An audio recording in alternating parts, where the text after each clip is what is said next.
Hi, everybody, and welcome to Traveling with Russell, and welcome to a new live stream, and welcome to the weekly chat, I guess you can call it.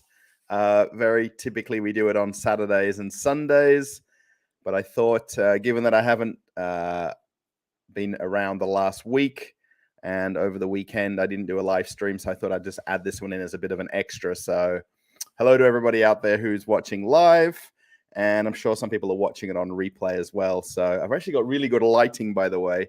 The sun is just beaming in. Our apartment basically faces, I guess you could call it, due west where the sun sets. So the sun, you can see it just reflecting off the back wall there, but it's kind of creating really nice lighting. So yeah, thanks everybody who's here early or who got notifications. Obviously, if you want to see the videos first when they get put on the channel, click the notification bell. If you are subscribed, obviously that's a bonus as well. I'm not sure, depending on how people have their subscriptions set up, sometimes you get sent an email as well. I know because I've got a second channel and I'm subscribed to myself on the other channel, and likewise it sends me an email that there's going to be an upcoming live stream. So yeah, hope everyone's doing well. Today being Thursday afternoon here, it's actually Thursday evening now. It's 8:30 p.m. The fact that it doesn't get dark here till 9:30 or so, it kind of really extends your day a whole lot. So you can kind of go out in the afternoon, come home, and it's still nice and light. And it's such polar opposites to winter here. So it's kind of interesting to be able to go out and have kind of, daylight so long in the evening. In Australia, we're not so fortunate to have it like that because of we don't have daylight saving in Perth, in my city. So it's kind of nice to have the weather like it is. These are the guys that I met today at McDonald's. So Zdravstvuyte. Today I went to McDonald's. Well, not McDonald's. It's called Ikuzna. Oh, I forgot the name already. Basically, it's called Tasty, and that's it. If anyone wants to type in the English translation for me to get it again. I did Google ahead of time a few words for me to remember. Ikuzna, Varota, Tasty, and that is all. Or Tasty, and that's it, is the kind of translation to English. Or Tasty, full stop, or Tasty, period. So period being a full stop, depending on how you translate the language. Thank you, El Terrifico. I'm sorry it's not exciting. The live streams from in the house here are not necessarily as exciting as when I go out and do videos in the streets.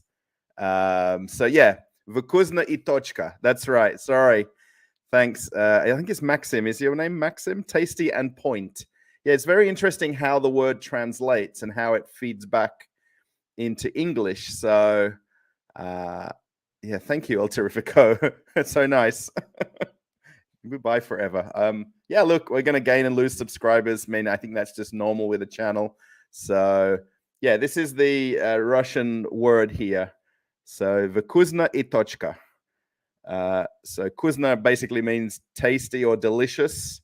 After I was leaving today, so later on tonight, a few hours after the live stream, I am going to have the video finished edited and uploaded. So I was hoping to have it ready for right at the end of the stream, but it's just a few too many cuts I've got to make and bits that I didn't sort of find interesting that I actually filmed and then edited it out. So within about an hour or two after this live stream, you'll be able to watch an Australian taste testing the new menu at the old McDonald's. It's very weird to say that, it's new old McDonald's. So, I mean, there's a little bit of angst or people who are not happy that they've kind of ripped off the McDonald's, if you like. So the guy that basically bought actually a lot of the chat, by the way, today, unless people obviously talk about other things, we'll bring that up as well. He's going to talk a little bit about the McDonald's. That's the whole point of the title as well. So, Mikhail. Здравствуйте, Mikhail.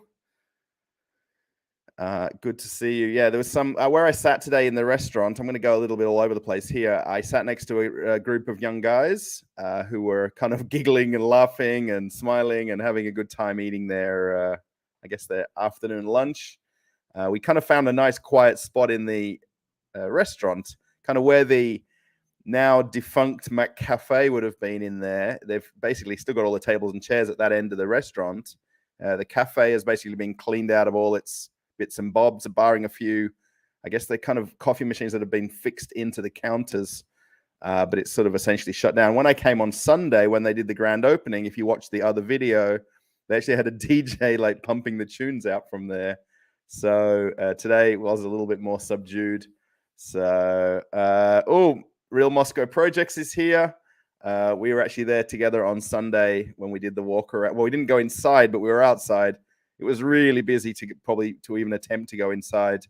Yeah, we basically did a nice walk around Moscow together, Real Moscow Projects and I and her partner.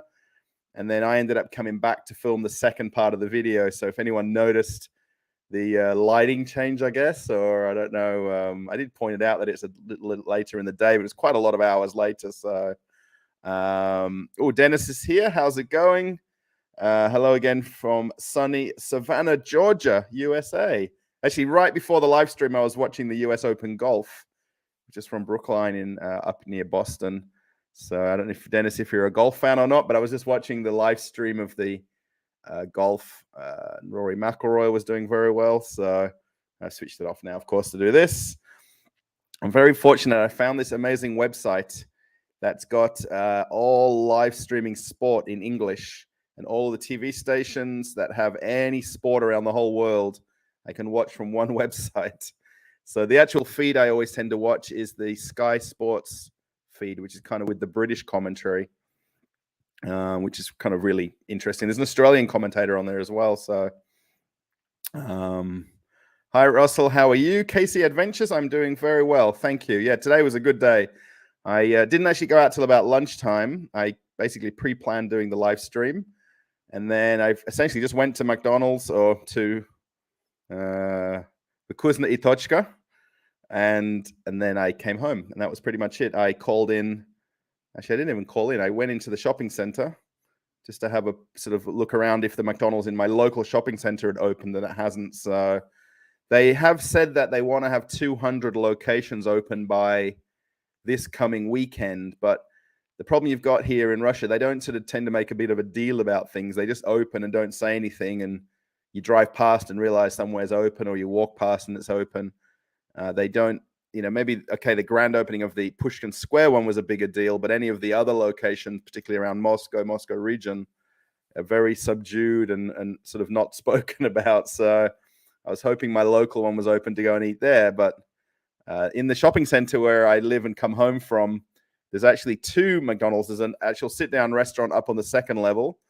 And then on the -1 level, where you go down to the underground car park and into the metro station, they've actually got kind of like an express McDonald's. And funny enough, they just built that and converted the lower ground level as you go into the metro and the car park. They just built out maybe about 10 different shops. There's a very big electronics store there, computer store. There's a travel agent, a flower shop. There's a few coffee shops, phone repair shop, and then there's a McDonald's, kind of an express McDonald's. It's just a counter, a couple of kiosks, and then a kind of little seated area. But they just built it. I don't even think it was open a month, maybe 2 maximum, and it's already gone and closed. So the investment McDonald's made in building that and then remodeling it and things like that, and then essentially it's gone. So, Thursday is McDonald's Day in our house, Dennis. That's kind of interesting. Yeah, I know a lot of people have like a certain day of the week they get takeaway or a home delivery or something like that, and Thursday is your McDonald's Day today. So yeah, I was there. I mean, honestly and truly, I don't typically go to McDonald's when it was open before. I've kind of been there more in the last week than I've probably been there in the last 9 months. I've been here in Moscow this time. So I typically would prefer to go to KFC or to Burger King, which is Hungry Jack's in Australia. So Yeah, I'll be calling it McDonald's until you get used to calling it tasty. Yeah, I think after I kind of was sitting with these guys here with Mikhail and his friends, I would talk to a couple of other girls that were sitting right near us as we left, and the young girls there were saying that the name doesn't really stick with them. It's not something that is kind of like a certain word that you're just going to want to say, and it rings off the tongue, and it's easy to speak about. So it's the one thing I mentioned to them, and which they kind of didn't think about when I said it to them, that for something to be called tasty, it has to be tasty, right? So someone else has to say the food is tasty for it to be tasty. I don't just think about this for a minute. Versus you reading the sign on the building, oh, tasty. Oh, so it must be tasty. But you go in there and then you're disappointed and it's not tasty. I think I've confused everybody and lost everybody. There's 9 people closed their live stream now, so no. Yeah, it's kind of like a nickname for somebody, right? So people get nicknames, but you've kind of got to be given your nickname by somebody, not you make one up. And that's just kind of how it has to stick like that. So I don't know. I think, like you say, KC, I don't think I'll get used to saying it, especially going to the location, the one in Pushkin Square where I was today. This is the very famous one. If anybody saw the news in the last week, I guess it was covered, on everybody's news at some point in the last week. Or if anyone sort of, particularly when they closed a few months ago, there was a bit of a thing about it as well, where they showed the original McDonald's from the 1990s when it opened. They 30,000 people, were there over the course of the day. I mean, they say that it wasn't as busy there on Sunday. I mean, I reckon from the start of the day to the end, I reckon there have to have been 30,000 people that went through there. I mean, how they kind of count the number of people. I guess for them, they just look at how many burgers they sold per transactions, I guess. Those statistics would be super interesting to know. So, hello, Russell. Awesome bids. Thank you. I'm not sure what I'm bidding on or what. So, yeah, thank you. Hello from hot and sunny Spain, Maria Fenolia. Yeah, it's actually really warm here. I was just looking right before I went to go live. See how the light changes so easily. So this is my little temperature gauge, which I show a lot in the live streams. So inside, it's saying 28 degrees. That's in the kitchen. I've just kind of partially closed the window so that I put a like a curtain up on the second window here. You can't see. Can you see it? No. There's a curtain that I put up just to stop the direct sunlight coming in. So typically in the kitchen, it's about 24 to 26 degrees. So it's warmed up a little bit. And the outside one is a little sensor on the outside of the window. So which is 26.7. But actually the temperature on my computer here says 19 degrees. So it's actually warmer. The thing here in Moscow here, it's really warm in the sun and then it's cool in the shade. And especially when you're in Moscow center with kind of big buildings and, buildings in close proximity to each other, you kind of end up, more in the shade than in the sun a lot when you're walking around. So 40-degree day today. Yes, that's nice.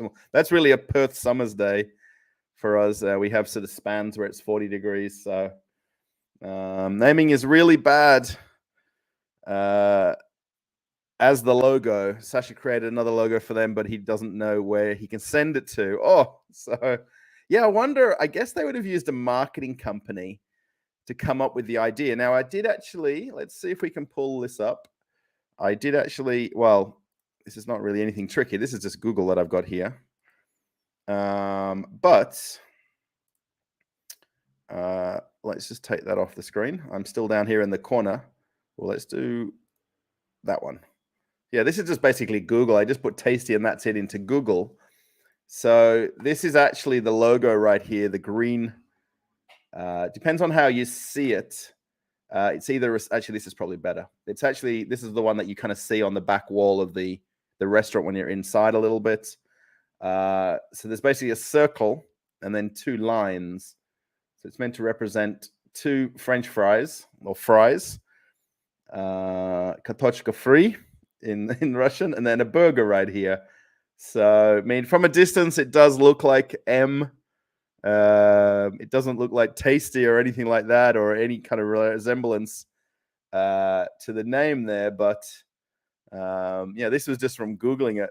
I find it interesting that, you know, a lot of these photos that were on different news websites and some of the news on electronic news, like on TV news, I guess you'd call it, they used the same stock images, which were probably from Reuters or from Getty Images.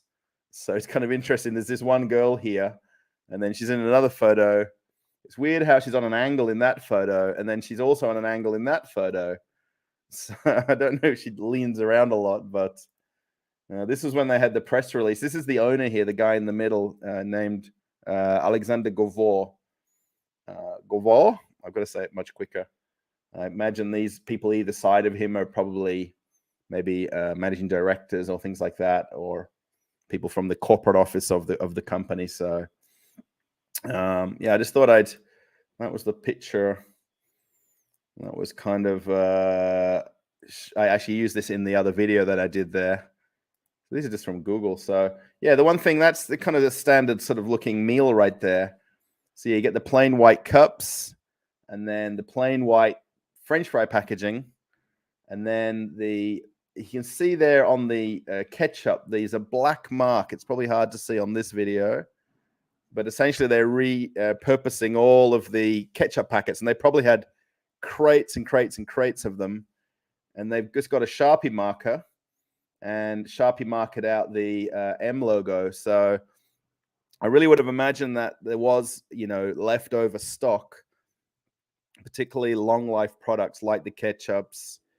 I'm not sure whatever long life things they would have, maybe salts and things like that they're able to kind of continue using until it finishes and runs out. But the guy, the Alexander Govor guy right here, he's basically said in the press conference that he'll kind of continue on with the contract agreements for deliveries and things like that. So he'll keep on, you know, the current contracts that are in place, which makes absolute sense, right? I mean, why would you get rid of the what's already in place and what kind of works? It's a bit of a washed out photo, but that was the Sunday opening, and there's people here. The line probably wasn't as long initially at 12 o'clock when it opened. When I went back it was near 8 o'clock, 7 p.m., 8 p.m. It was actually probably longer, the line, than when it initially opened. These are not very wide shots, but these are kind of generic shots. But I just think it's interesting. And they, I guess it's got, yeah, these are all just the same photos. This is probably a little bit later on in the day here. You can see how there's not people sitting on these chairs on this side over here. So, hello from Dubai, from Abu Dhabi. I was going to say Dubai. Sorry, from Abu Dhabi. Hello from hot and humid Abu Dhabi. Mark Alina Tomer. Yes, I'm sure I'm going to say that it's borderline probably stinking hot. That humidity that you guys get in the Middle East. And I know when you always step off the plane, like on in Doha or Dubai, you just get that waft of heat. And actually, when you're flying to Bali as well, even you get that. You can tell that difference when you're suddenly in Bali. When you get off the plane and you walk down the jetway, and you feel that heat even with air conditioning in the airport, right? Oh, we have a channel member here as well, James Rhodes. Good to see you from Anaheim, the home of all the theme parks out that way. I'm going to just say theme parks rather than any particular theme parks. So what does everybody think of the logo? Does anybody like it, actually? I wonder if anyone actually likes it. I don't think I've found anyone that does so far. I mean, again, I probably think that they used a marketing company to come up with all of this kind of coloring and things like that. And that's as simple as it is. I don't think they did anything more or less than that. Actually, here's a shot of the price board right here. Actually, the one that I had, it's up in the corner over here. It's a bit hard to see again. Was 288 rubles. So that's what I had today. I had the grand grand meal, I think it was called, which is actually really nice. When you watch the video later on in a few hours or tomorrow or the next day, it was actually really nice, the burger today. I liked it a lot more today than on Sunday. But I think on Sunday, I kind of sat very close to a lot of people. Had a good chat with some people sitting next to me, which was really neat. There was a couple there that were from, she was from Japan. Where was he from? Portugal. Yeah, like students that were living in Russia. So yeah, reminds me of the Marriott logo. Yeah, this is the one that's come up a lot. Versus McDonald's. I don't know. Is there like has anyone got a side by side of it? No, no one's actually done the two different logos side by side, which is a bit of a shame. That would be interesting to see the Marriott. Oh, there we go, Marriott logo. Yeah, I guess. Yeah, that kind of the slanted M. Actually, this one over here is probably. It's probably the easiest comparison. Actually, I did point that out in the video today as well. That actually I've heard that before now, James. So it's kind of a bit of a recurring theme that I guess on the building there, that's kind of a little bit more noticeable than, especially when it's not with a background. Actually, see that one right there. Yeah, I guess the two slanting M and then the circle. I guess when you kind of represent the circle, you know, the burger and the fries, it makes kind of a lot of sense. Versus, yeah, that one down here. That's kind of this white one over here. It's kind of I think the one that's on the hotel buildings is probably more. Oh, that one over here. You see the red one over on the back side there. So I'm glad it's not just you. Yeah, I definitely. When I talked to people at the restaurant on Sunday and then today, none of them kind of really brought it up. The Japanese girl that I was sitting next to, the couple, they've got Mosburger. I don't know if they're going to have the logo for Mosburger, are they? Yeah. So, which is a Japanese place. Actually, there's quite a few photos of it here. So this was one of the kind of thrown around names, like Ruburger, Mosburger, and there was a lot of similarities. I think the burgers don't look anywhere the same. Obviously, that Japanese aspect to it. I don't think there's any similarities. I guess the M looks like it, but I guess they're not going to use the Moz as in Moscow. The fact that, you know, it's across all of Russia. My first thought was a URL. Striker, how's it going, by the way? First was a URL, a period with 2 backslashes. Yeah, I don't think URL. I don't think there's any kind of Google. Yeah, I guess I know what you mean.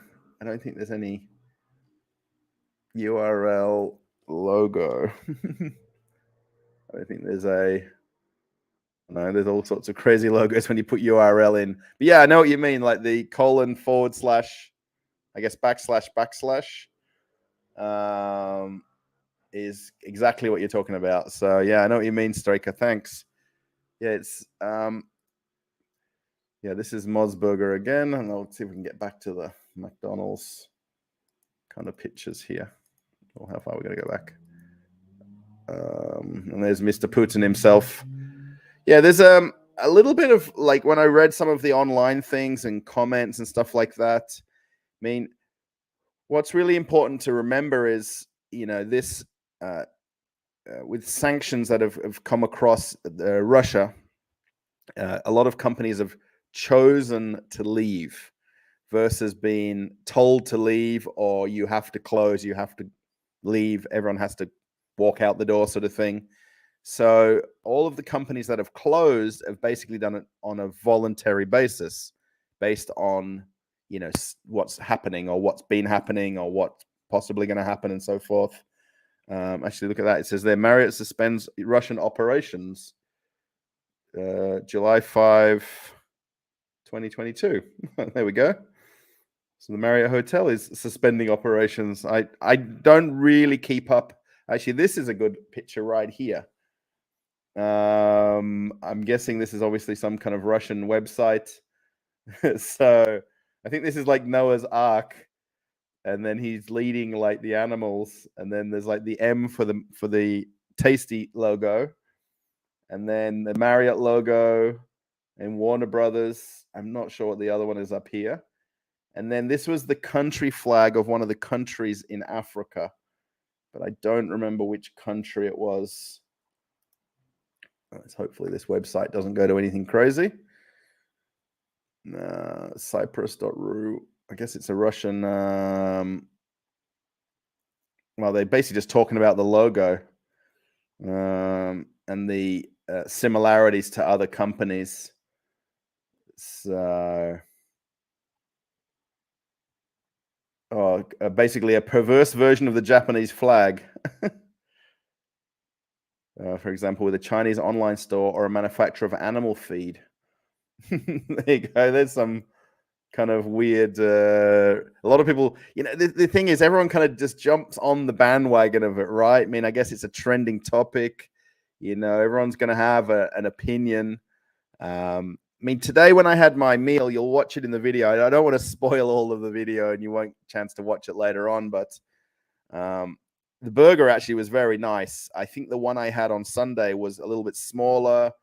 It wasn't as. It was more like a big cheeseburger, the one I had on Sunday. I still liked it, but I was kind of probably more hungry than I was willing to enjoy it. So, and yeah, actually, this is kind of one of the points here. Very similar. Glad it's not just me. Yeah. Now, I saw criticism about you mentioning lack of salt on the fries. Not sure how to interpret that. Yeah. So I'm pretty sure that they probably forgot to put salt on the fries, or the batch that they kind of had on that exact moment just didn't get salted, because the ones I had today were salted and taste exactly the same as McDonald's fries, and there was no difference whatsoever. So I'm guessing that it might have just been a one-off. When I was sitting with the people next to me, we kind of talked about it, and I literally just took the bag when I got it the other day, sat down, and what's in front of me is what it is, right? So, whereas today's one, I kind of sat in a bit of a quieter area of the restaurant, which is kind of lucky.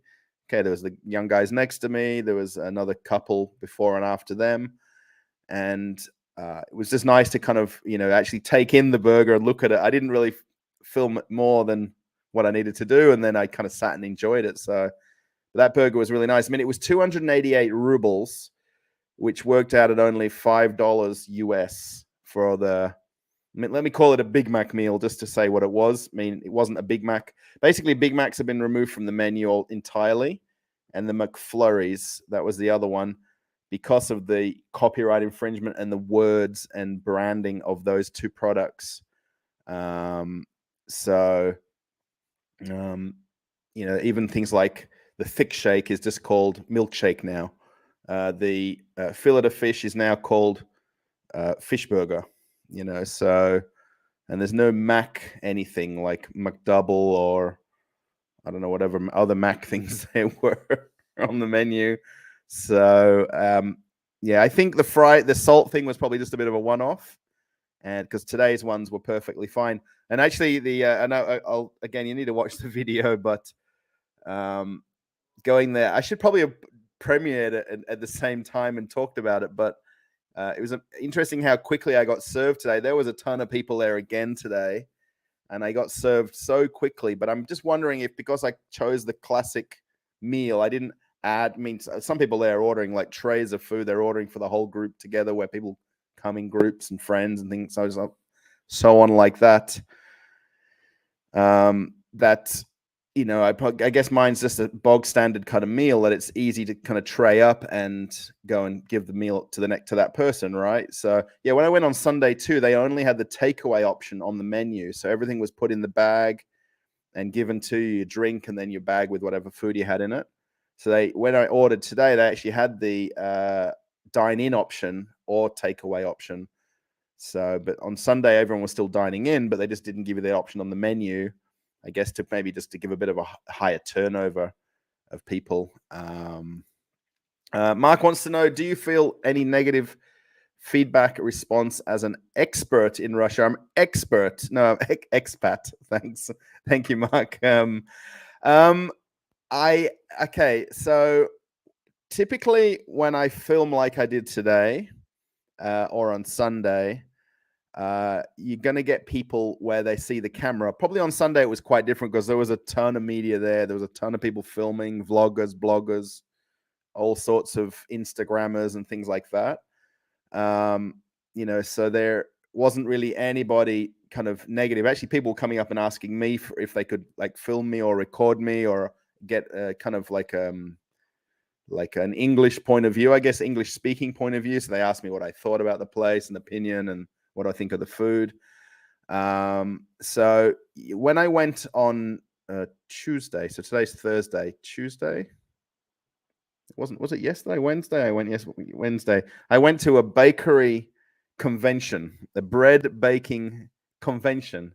I like to go to conventions in Moscow, and you can get tickets and passes quite easy. So, and I noticed at the conventions that I've been to in the last few weeks, probably month or so, that there's kind of the people that go there for the convention and the stall holders and the companies that are going there to see other companies.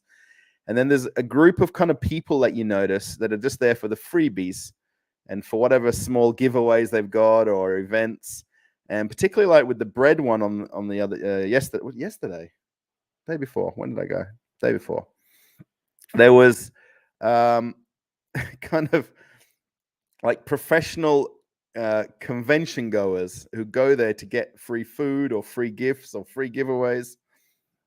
And I've noticed it it's quite noticeable, especially when you're not going to the convention for the convention, right? To focus on all the different booths. I'm just going to walk around, have a look at interesting things. And to go to a bread baking convention or bakery, Moscow bakery convention, I forgot the name of it now. And there was a bit where I was filming and I was showing, like, there was a guy demonstrating food cooking in one of the ovens, the speed ovens. And then he puts the plate out on the counter and everyone just grabs food like there's no more food left. And I'm like, it's a convention. There's no need to be like that. And the guy even giving the food was a bit like shocked when he saw them. And I kind of mentioned on film that there's, professional, attendees that are coming for free food. And then a lady starts talking in Russian, right? Kind of, I just got to the end of filming that little part and she speaks talking in Russian. I said, look, I don't understand.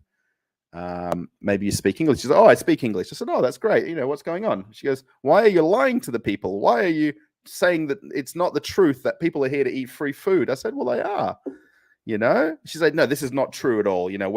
We're here to kind of see the exhibits and to, learn about new technologies. I said, but I've been to enough conventions that I see people just coming for free stuff. Oh, but you're lying. I'm gonna go get the police. I'm gonna go get security to remove you from the convention. I said, sure, please. Look, I'm allowed to be here. I'm allowed to say what I'm saying as free speech.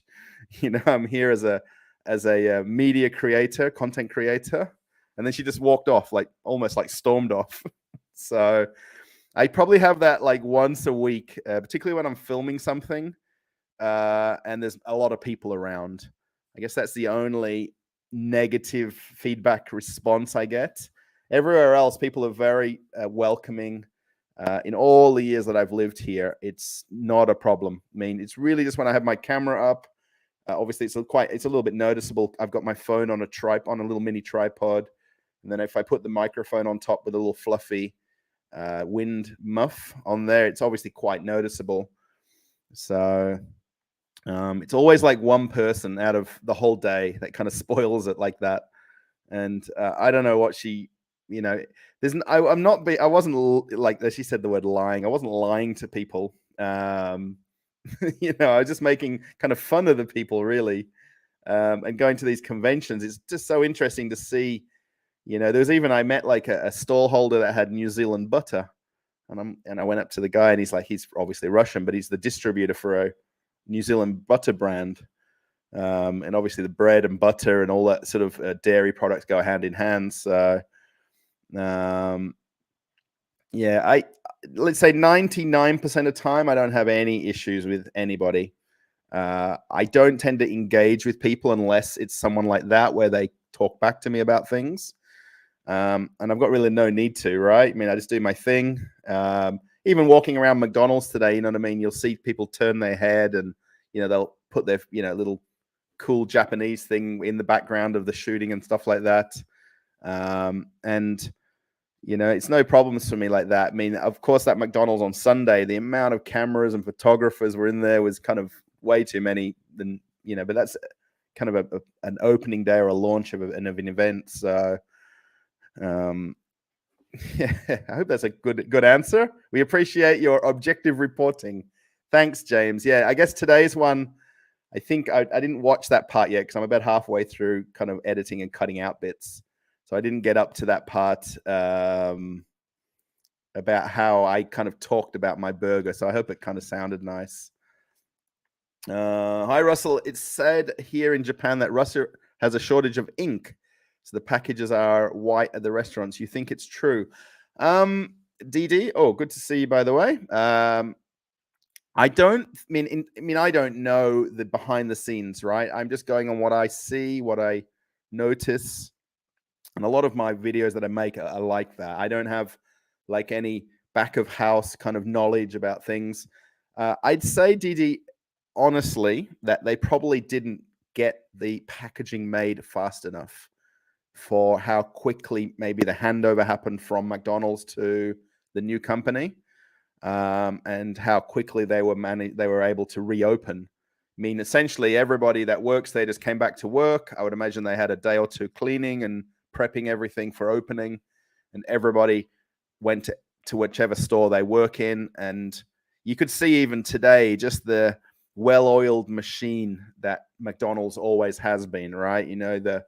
The kind of the training that they've got, the discipline of everyone has their kind of job and place in the restaurant. And you could see that in action today again, probably more so than on Sunday. I think Sunday there was a lot more people and it was probably a little too busy. And the guy letting people in small groups of like 10 or 20 was probably letting too many people in before people left. Quite often in Russia, particularly at food courts and some sort of, some cafes, but mostly fast food places and food courts particularly, people have a habit of going there to eat and then they just hang around, and they don't leave. They get on their phone, they start calling someone, they go on their social medias, and they've long finished eating and they're still sitting there and essentially taking up seats for other people, right? And it's kind of, I notice in Russia a lot everywhere you go that there's not that, eat and leave kind of mentality versus what I would say in Australia happens. You go in, have your food, eat it, and reasonable time frame you walk out. And with that McDonald's, especially with a lot of groups and younger people and friends, they all meet up in the center of Moscow. So they kind of go there and sit down and hang out and chill out. And that's why in the video on Sunday and today, there's a lot more people out in the park, sitting on benches across the road from the restaurant, because there was just not enough room in the restaurant to sit down. So, I think, the shortage of ink thing, I don't know that behind the scenes part of that. I reckon they probably just weren't prepared for how quick everything happened. In a real life, buyout of a company, it can be 6 months, a year till things could change and, branding can come into play. A lot of companies will buy out companies and just keep the same running of the business and not change things immediately, right? Because they just want to get through that transition period. So I reckon eventually they will. The wrappers for the burgers, like the cheeseburger wrappers, like the paper wrappers, I guess, or whatever that grease paper is. And then the actual boxes for like the Big Mac style boxes, they already had branding on them. But just the drink containers and then the fries were in white packaging. And also the takeaway bags were just brown. So they probably just sourced, generic blank, plain kind of packaging. Are you seeing an increase in Chinese products be it besides clothing in the stores. All the places that I go to, I don't really have that interaction about Chinese products. I mean, I guess if I go to like the cheap shops, like we've got here, Fixed Price, which is kind of compared in Australia to we have got Red Dot or the dollar store in America. I mean, a lot of that's Chinese anyway. It's not necessarily Russian-made things. Most Russian things, in terms of like in a supermarket, tend to be consumable items. So things like food, even right through shampoo, beauty products, anything that's essentially edible is all Russian-made. I wouldn't say there's a changeover to Chinese products at all. I mean, honestly, in the supermarket, particularly in Globus, the big one at the shopping center on the way into Moscow for us, it's got a tiny Chinese section, which, in terms of Asian products. In Australia, in the supermarket I was working in before coming to Moscow, we had almost one side of an aisle with Asian products.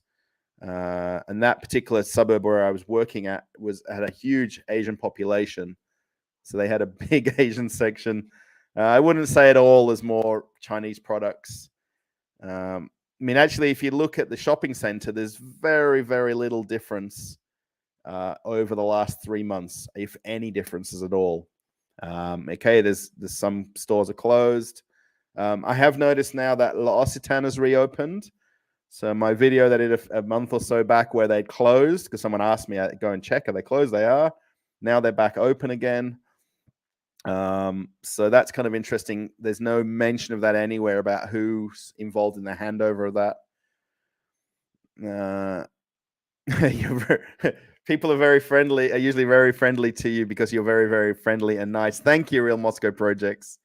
I think that's, I guess, from our time together walking in Moscow, you see that, right? I mean, I would interact with, I'd talk to a wall if it would talk back, I'd talk to a cat on the street if it would talk back to me. I think, some people just take what you say the wrong way. You know what I mean? There's no harm in what I say, but some people just they goad up about things, so what can you do? Most things in the world are produced in China. No, I don't think that there are any more Chinese products here. Food is mostly local, and for who knows where it was produced. Yeah. Oh, there's more chat here now. Yeah, Chinese products are everywhere. In Australia as well. I mean, yeah, we've got Kmart in Australia. We've got Target. Like in America, Walmart. Imagine if Walmart suddenly stopped having to sell Chinese products, or China pulled out of America, for instance. I mean, this is a crazy example, but I mean, the stores would be empty. I mean, I've even said that, with, places like Kmart and Target in Australia, that, if they suddenly stopped sourcing Chinese goods, then the stores would have nothing in them. I mean, to the point where a lot of these brands even have buyers in China over there. They have Australian buyers that live in China, in the cities where all the manufacturing is, sourcing the products kind of directly. I'm just going to go back to me here, sorry, rather than having the logo up. So, where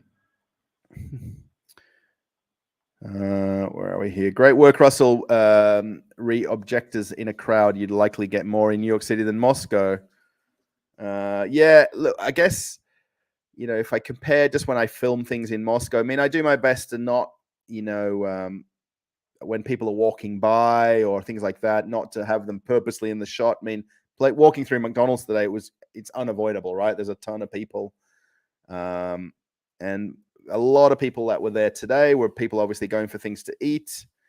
And then, there's obviously that curiosity about going to the first reopening of a store. I mean, there's so much history around that location, the Pushkin Square one, being that it was the first one, back in the 90s. There's so much nostalgia for people, that they were there at the time, or they got a chance to go there. It was a big deal. Actually, when I was sitting next to this couple when I first sat down today, I was explaining, how it was 3 rubles. A cheeseburger was 1 ruble, and then a Big Mac was 3 rubles. And they said at the time that the 3 ruble price was more than a monthly train ticket. They're like a month open metro ticket. So yeah, a lot of Belarus food. Yes, actually, I found some potato chips. I think, did I tell you about these? The flat potato chips that are from Belarus. So if you guys know Pringles that are round, there's a square version of Pringles. Mexican food is nice. Yes. Interesting. Huh? Yeah, are they in the cupboard? Yeah, let me show you these chips because they're really interesting. If they're right in the cupboard, I think.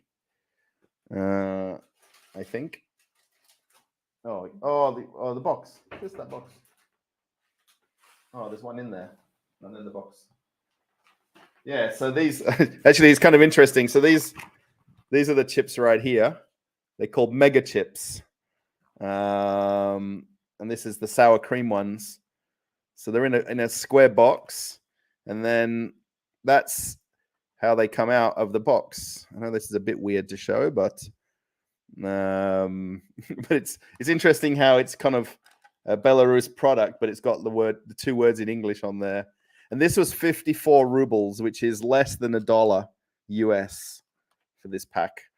So I mean, how do they make this, package it, drive it across from one country to another and sell it in a supermarket for 54 rubles? So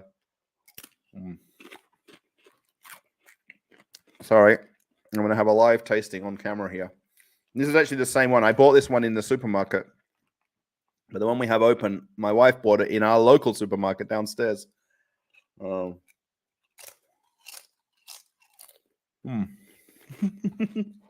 Oh. So if you're Russian or live in Russia, have a look for mega chips. They're the best Pringle alternative that you can possibly buy. Sorry. And Pringles here are kind of expensive. They're, depending on where you buy them, between 150 and 200 rubles. It's like $3-4 or so for a tube of Pringles. Yeah, it's interesting to see that it impacts the US more than Russia. Yeah, I guess, things like logistics, supply chain issues are a big factor for America. Like they were talking about the issues with baby food because some of the factories had to close because of contamination. I'm going to keep saying this a lot, that in the supermarket, it's probably close to 95% of products that are sourced locally, probably 97%, mean that are coming from either Russia or what I call CIS countries, so the bordering neighbors of Russia, so Belarus, Kazakhstan, Uzbekistan, Armenia, Georgia. So, there's not really an issue with supermarkets going empty because everything's locally either made or brought in to whatever part of Russia too. So, you know what I mean? The major supermarket brands and companies that have in other cities, so Sochi, Kazan, Rostov, and then over on Far East, Vladivostok. So, they've got an incredible rail network here in Russia that is considerably easier to ship and transport things than using freight hauling, so by trucks. So everything just gets put on a train, the endless carriages of trains, the big kind of ones that you can put containers on the back of them, the double-decker ones and things like that. So yeah, everyone else kind of gets impacted. Even like the fuel here, fuel prices are pretty much unchanged since the 3 months and then before February 24. So you go to the gas station or petrol station, and barring 1 or 2 rubles up or down, or maybe 3 rubles, there is no difference because everything again is local. Everything is from local refineries. What is fall and winter like in Australia? Does it get cold, Dawn? Not really in winter. I don't really consider that we have like fall and spring and autumn and all these things. I kind of just say we've got winter and summer. So it's kind of like a 6 months of each. There isn't really that middle period So winter's days in Celsius probably. Now is winter in Australia, right? So what's the temperature in Perth today? Perth temperature. so yeah. So right now is kind of the middle of winter, and it's 18 Celsius, 19, 18, 19, 20, 18 maximum, and then overnight you're looking at between 9 degrees and 12 degrees Celsius. This is Celsius, not Fahrenheit. So, I mean, winters are very mild, compared to Russian winters or European winters generally. Here in Russia, you have that genuine 4 seasons. So you have winter, then autumn, spring, summer, autumn, winter. Sorry, I'm getting them more mixed around. Northern hemisphere and southern hemisphere, you get mixed up pretty quickly. So it's not cold. I'd say it's cool. I'm kind of used to hotter 30, 40 degree days in summer, whereas the one thing that I'm noticing here in the last week, particularly the week when we were away on holiday, it was only 22, 25 degrees, 26 maybe Celsius, but it was hot because I'm adjusting to that kind of cooler temperature here, particularly coming out of minus 15, minus 18 degree winter days, that I'm finding 25, 27 degree days hot here. Whereas in Perth, 27 degrees is kind of just an everyday of the week temperature in summer. Then you kind of go up over 33, 35, 38 degrees. So, yeah. Now I can only dream about Mexican food, but but it was never popular in Russia, right? Yeah, there's not. Is there even Mexican restaurants? I don't even think I've even seen any. Is there any in the shopping malls, in the food courts, Mexican restaurants? I'm pretty sure that there isn't any.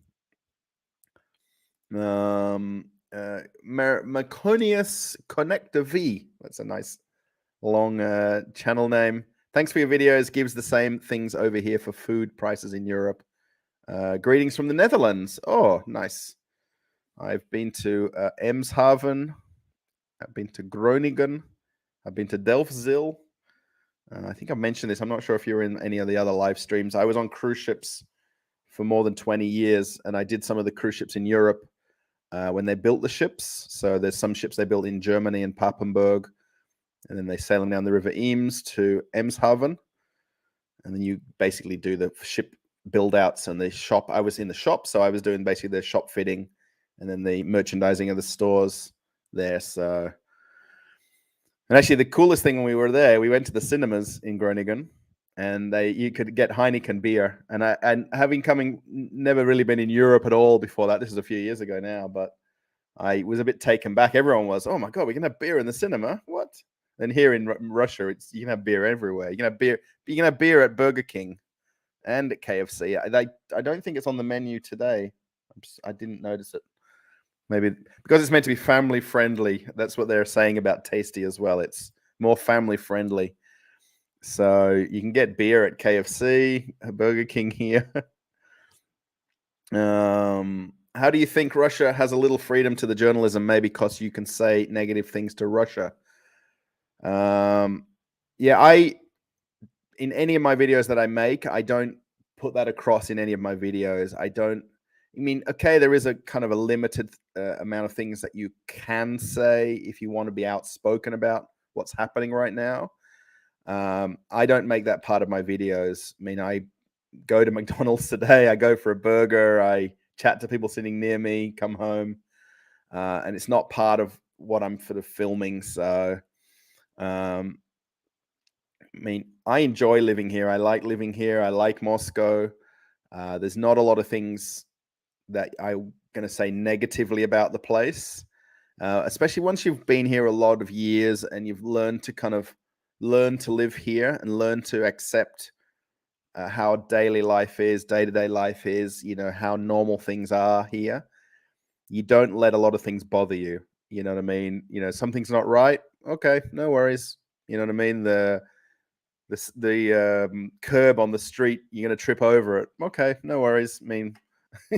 So I'm not going to be outspoken about things like that. Well, not like that, but in my reporting of things, it's not really the traveling with Russell part of the channel is meant to be me going to different things and different places and seeing different things. And that's what I'll just continue to do. So I hope that kind of, greetings from Chicago. Oh, Chicago, Illinois. I have a friend in Chicago. He's from Thailand, Krit, but I still don't know where he lives in Thailand. He's from Bangkok. I don't know where he lives in Chicago though. Same taste. Big Mac no more, but other things taste the same. Yeah, no more Big Macs and no more McFlurries. But yeah, the guy that's the owner, has said that he's tasked the people from, I guess, the corporate side of the company to expand the menu and come up with new products. I mean, I know before McDonald's closed here, and Burger King does the same thing. They've got seasonal products and seasonal items and new releases of burgers to keep the menu fresh. So I imagine they will come out with more types of burgers. I think just looking at how quickly the handover happened, how quickly they reopened, I'm sure that they just didn't have enough hours in the day and minutes in the day to kind of complete all the kind of things they want to complete. I saw mushroom and cream flavored Pringles. Yeah, there's a lot of different Pringles in Moscow. Even when I've been to Bali and Thailand as well, you can get like the seaweed flavored ones.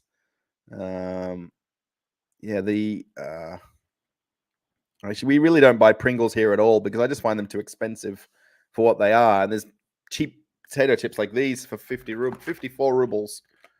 And they're just as good, if not better. They're a bit different to eat. That's the whole idea, right? They're not the Pringle shape, but not sponsored, by the way. But whoever you are, Mega Chip, they're very nice. Very easy to eat. Yeah, they are very easy to eat. You kind of just put them in and just eat them that way. Oh, is it frozen, the stream? No. Okay. No real winters here in Southern California. Mid-40s Fahrenheit is cold here. Yeah, that's mid-40s is what, 10, well, less than 10 degrees, but it's not overly cold. If you compare, what European winters. Jen, you don't have internet on, no? Or TV? Okay, because it's like freezing here and... Okay. Sorry, everybody, if it's not working or it's freezing the video. Yeah, it's very strange. Come on, it's completely frozen. Yeah, I've got this switched off. I've got that switched off.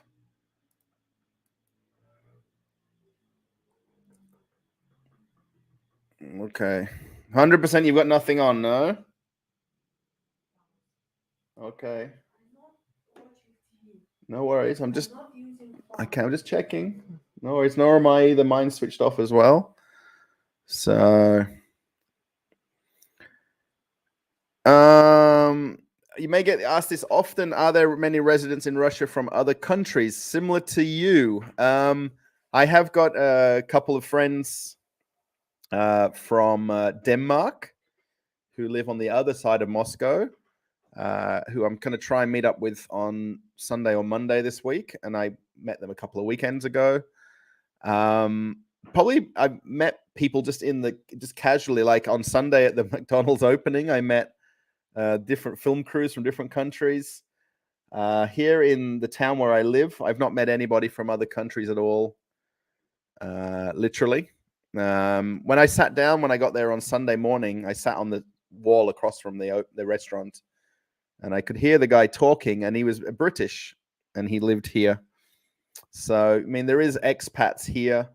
I just don't come across them as much, Tim, as is probably what there are. You know what I mean? I don't tend to go out and socialize to meet enough. Really, I should do that more. But 110 degrees in Louisville, Kentucky. That is hot. Yeah, that's 41, 2, 3 Celsius. So yeah, that's nice and warm. 93 in Chicago. Yeah, so that's nearing 32, 33 Celsius. Yeah, I'm certain mine is heat index and direct sunlight hitting the gauge. I see the internet states 93. Yeah, so on mine here, so it says 8. Actually, now the outside one, because the sun's gone down, it's pretty much gone exactly right now. So it's gone to 18.9, and it's 19 degrees on my computer temperature. So that's exactly correct now. In Australia, the temperatures are recorded as what's called shade temperatures. So they put the weather machines, weather stations, and it's shade temperature. So even when on my phone here, when you've got the temperature, you've got the actual temperature, and you've got the real feels like temperature. So like you're saying there, the heat index ones. Stay away from the south side of Chicago. Do you realize that they use the same products than before? Is it all new? For the McDonald's, I mean, I don't know, the supplier situation, but I would imagine obviously the packaging, that like the cups and the fry packets that were white are all new. So they would have had to probably dispose of every McDonald's packaging that they had, every backstock or every box or tray or whatever they were using, and anything that had some sort of a logo on it was probably an agreement with McDonald's. I would imagine the McDonald's management and the new company's management sat down and went through a list of things that they can and can't do. I mean, I didn't notice any taste difference at all today. Honestly, the fries and the burger, not at all. So, and from what I know is all of the products they're sourcing, I think it was at 95 or 90, I don't know, 95% or 97% are Russian sourced products for the McDonald's. I think, Thomas, if that's what you're asking, that they're from Russia anyway. I mean, like the packets of the ketchup, they were probably Russian produced, like by Heinz in Russia. And then they were just labeled for McDonald's. So they probably just said, look, we can just Sharpie them out and use them, and that's it, Russell is back. Yes, I'm back. Froze. Yeah, it's very strange, like why the internet does that and why it freezes up, because we've got a new router quite a few months ago now.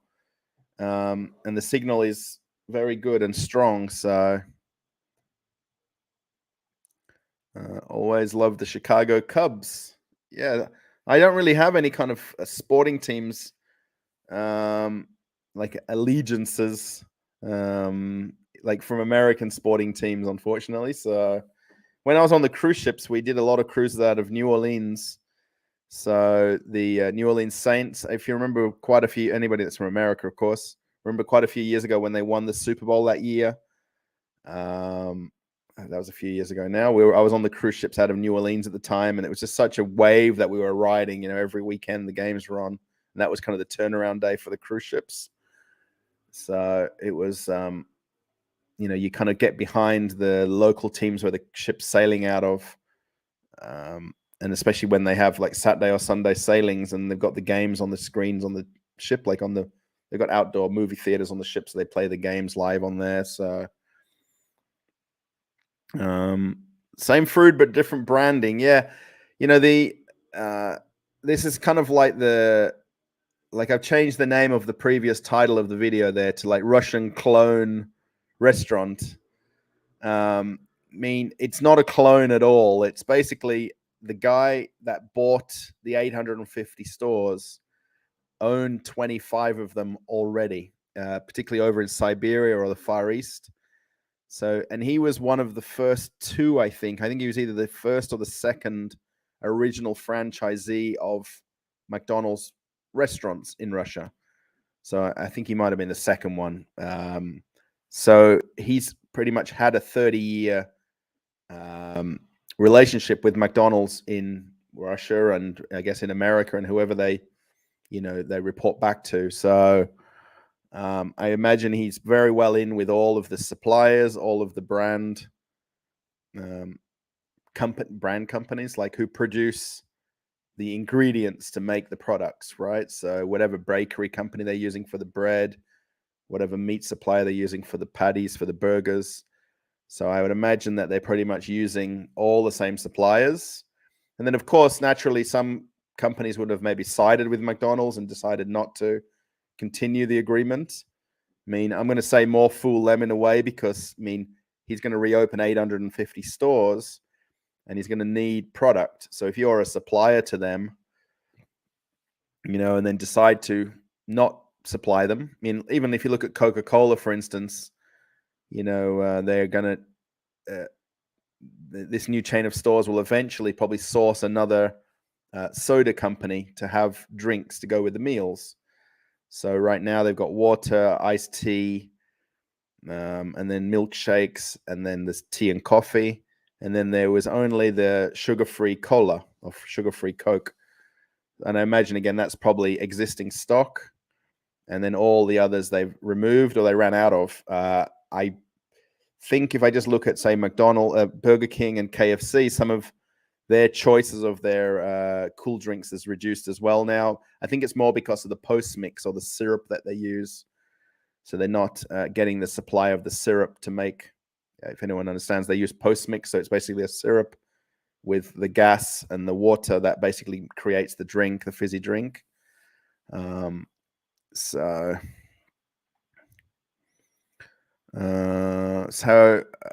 about bad areas, how do you think, Russell, are there really any bad and dangerous areas in Moscow?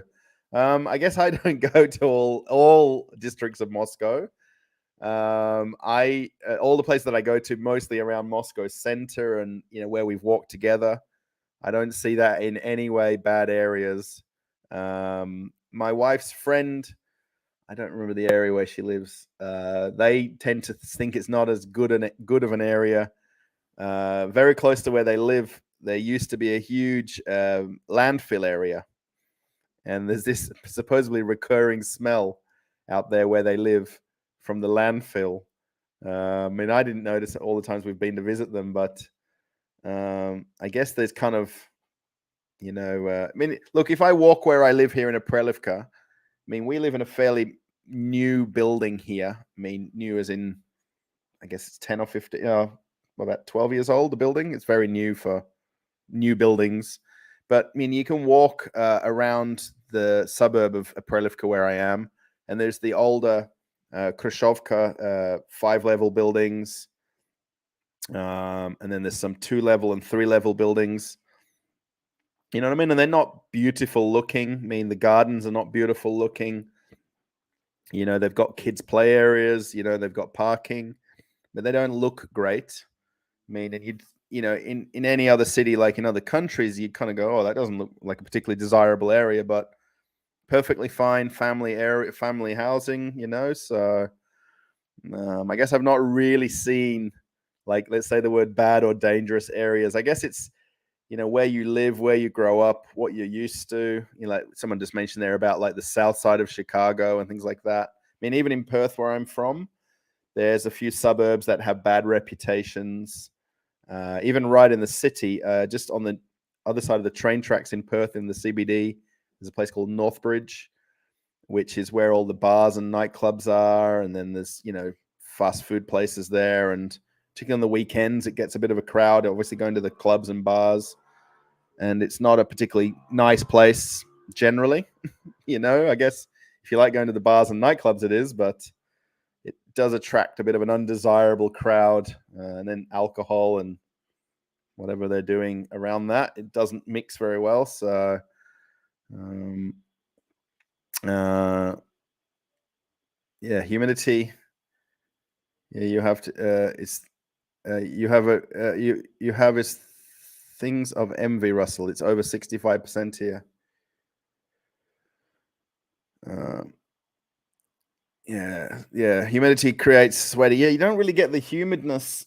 I don't tend to notice it. I haven't noticed it since summer started here at all, where it's just sweaty hot.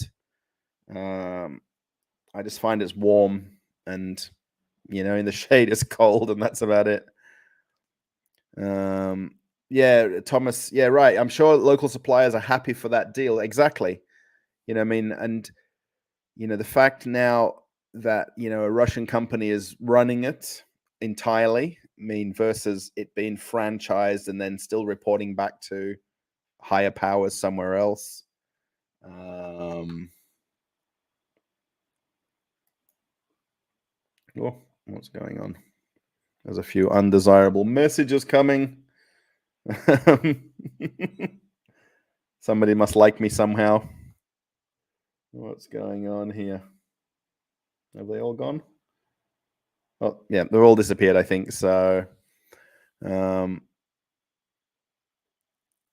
yeah, that's kind of the other point there as well. Sorry, I think you also. I didn't quite finish reading all the new comments today, but I think you put a comment on one of the videos too. McDonald's parent took a $1.5 billion write-off, leaving Russia. Yeah, that's insane. 1.5 billion. Actually, follow on to James' comment right underneath. McDonald's profit in 2021 was 7.5 billion. So it will be a hit. Yeah, I mean, look, at the end of the day, like you 7.5 billion, 1.5 billion, it's just numbers where we're not counting the money, right? But 1.5 billion. I mean, I was explaining this to friends here in Moscow. I think it was 1.4 billion. Okay, 1.5 billion, but I mean, that's a staggering amount of money. I mean, if you look at other companies like Shell, BP, some of these other the oil companies that are pulling out, the write-offs that they're going to have to do to simply walk away is just staggering. This is tens of billions to a point. So it's crazy to think that much money. Bad areas you'll find in every city. Absolutely, yeah. I mean, I won't hide away from that in Perth. I mean, we have a beautiful city. I mean, this city of lights is what they like to call Perth, but it has not nice suburbs as well. I mean, actually, where we were living in Rockingham, we don't get a good rap of that suburb either. Where I live, not far from Rockingham is Kwinana. These are just names to people, right? But Kwinana is a very big industrial area where they've got a power station. They had an oil refinery, a lot of refinery, alumina refinery, and then a lot of import and export. There's grain terminals there as well. And, the suburb nearest to that, the Kwinana suburb, got always kind of the smokestack fumes coming over the suburb.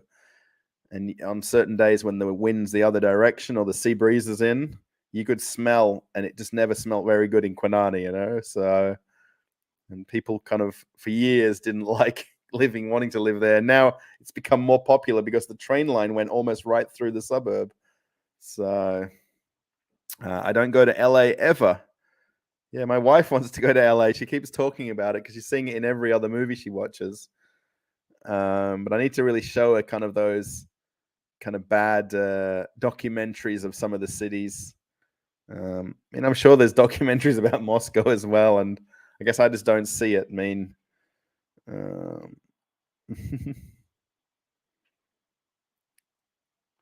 okay, so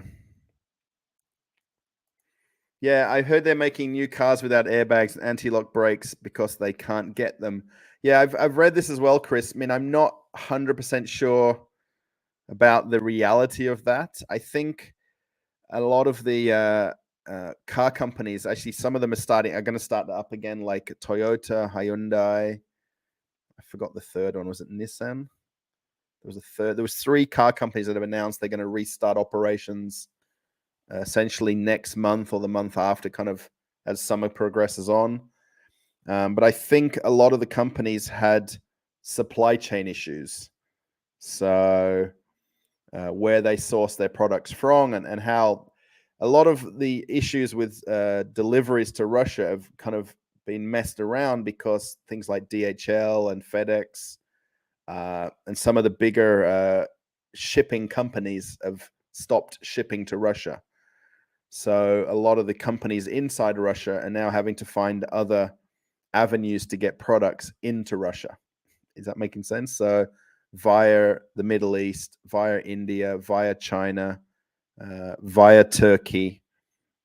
So they're having to find other avenues to get products, to make other products.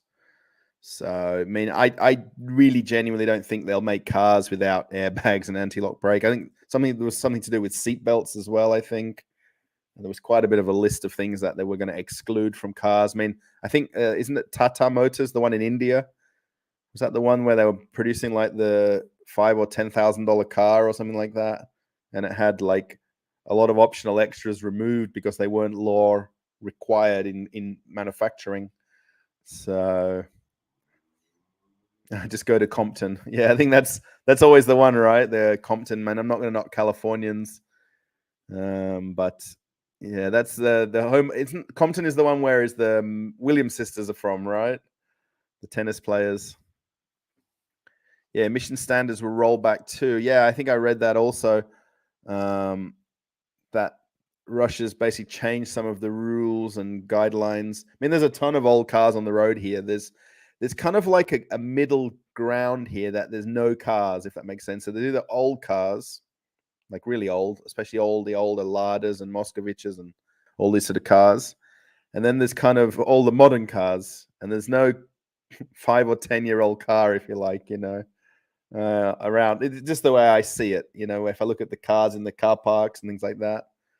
In Moscow center today, just the sheer amount of Mercedes, BMWs is just crazy. Land Rovers, Range Rovers. I mean, there's some crazy amounts of money in Moscow center. Probably more than other cities where there's people with money,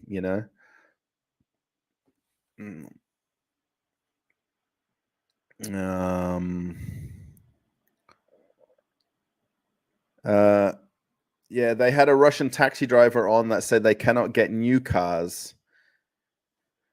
Yeah, some of the car dealerships have said that they're not sending new vehicles to Russia, or they're not basically supporting the Russian market.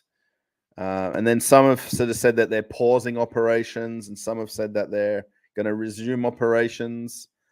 I think, Chris, it's going to all boil down to bottom line dollars and cents. I know, let's say politics aside, the W word aside of what's happening,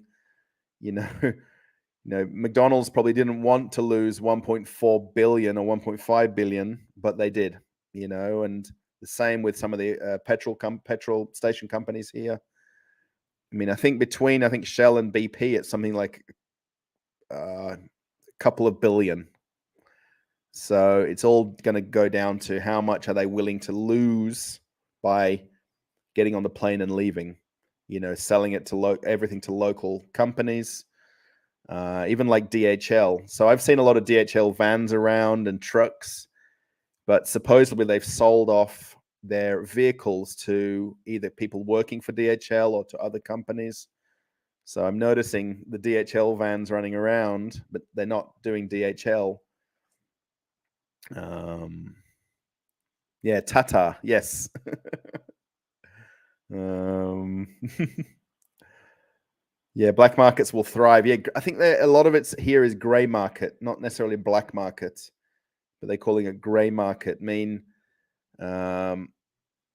don't think the branded companies are going to resort to buying, bringing in, like you say, black market products, but they're just going to find other countries to source products through. How is aviation? I don't really follow how is aviation. I know there's a lot less international flights in and out of Russia. The bigger airlines that I can catch back to Australia, like Emirates and Qatar, are still flying here. I know pretty much for anybody going to Europe in any way, they would go with Turkish Airlines, or you could fly to, say, Georgia, Kazakhstan, Uzbekistan, and then connect to another airline from there. But through Turkish Airlines, you could fly to Istanbul, and then fly to essentially any European country from there. I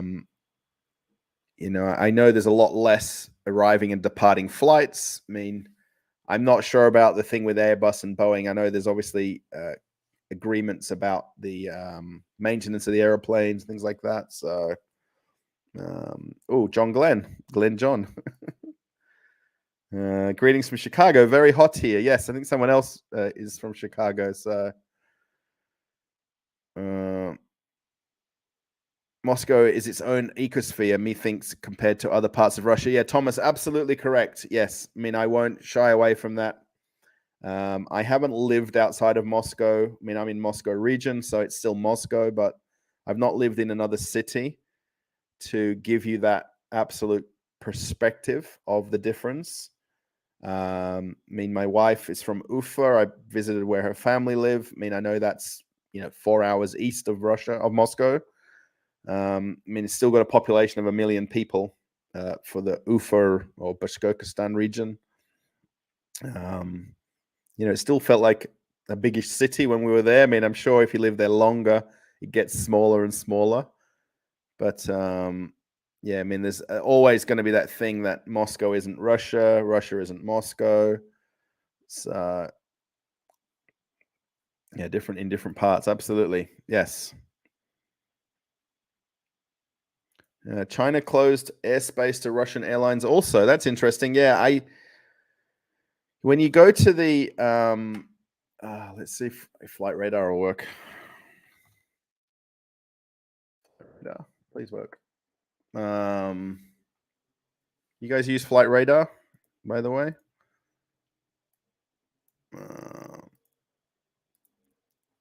You guys know this website? This is the one that shows all the planes flying around the world at the same time. And you can see all these yellow kind of, it's a bit hard to kind of like this. So you can see the whole world there. It kind of just updates and regenerates the planes. You can see the big area here where there's basically like I guess you could call it a no-fly zone. I'm not sure if they put anything specifically in place for this western part of Russia or eastern part of the Belarus border over here, but I'm down here. We're actually not too far from the third airport where we live here, Vnukovo. So you can see, even for Moscow, there's not too many flights coming in and out. There's one heading towards us. Oh, that's Shevromentova. So, yeah, Vnukovo Airport's right here, and we live. Where are we? We're over here. So quite often we get planes coming through the flight path to the runway where we live. Yeah, there's no others heading our way. Maybe one of these down here. Where's this one coming? Oh, St. Petersburg, Moscow, Vnukovo. So yeah, that one's coming. So they come right down to Kiev Highway, and they make that last turn to the airport. Yeah, so that's St. Petersburg there. And if you have a look over all of Russia, you'll see here, it's a bit hard to kind of see the border with China. You see the planes here that are kind of, this is Moscow to Vladivostok. This is kind of the longest flight that goes across the country here. Check that out. That's pretty much the longest, I think, flight across Russia. Where's that? Moscow. So is there any? Chicago, Shanghai. There you go, everyone from Chicago. So that's gone. And that's, what airline is that? Oh, China Southern Cargo. Oh, there you go. And that's coming over Russia. So if the planes do go over that way, look at this one right up the top here. Delhi to San Francisco. And that's Air India. That's a crazy flight, that, isn't it? My gosh. 8, 9, 15 hours. Okay, that's not really San Francisco to Delhi, though. That's a flight and a half as well. Look how it avoids the countries over here. And it goes right through Russia and then straight over the top of Alaska there. Where are these going? Tokyo to Helsinki. There you go. That's the crazy flight right there. That's Finnair. So that would have gone straight through Russia to get to Helsinki. Can you see that kind of line that I'm just doing with the mouse? It's having to go all the way around. It's doing like an 11-hour flight. It looks like it's going over the North Pole. So is it going? Which way is it going? Is it going to go left that way? That's insane. That they're avoiding the airspace so much. Yeah. So yeah, I guess some of the airlines are still flying over Russian airspace. I guess depending on what agreements they have. Again, there's so much closed door stuff that happens here that isn't reported. I mean, there's no need for it to report. It's not really necessary for it to be needs to be in the media, right? So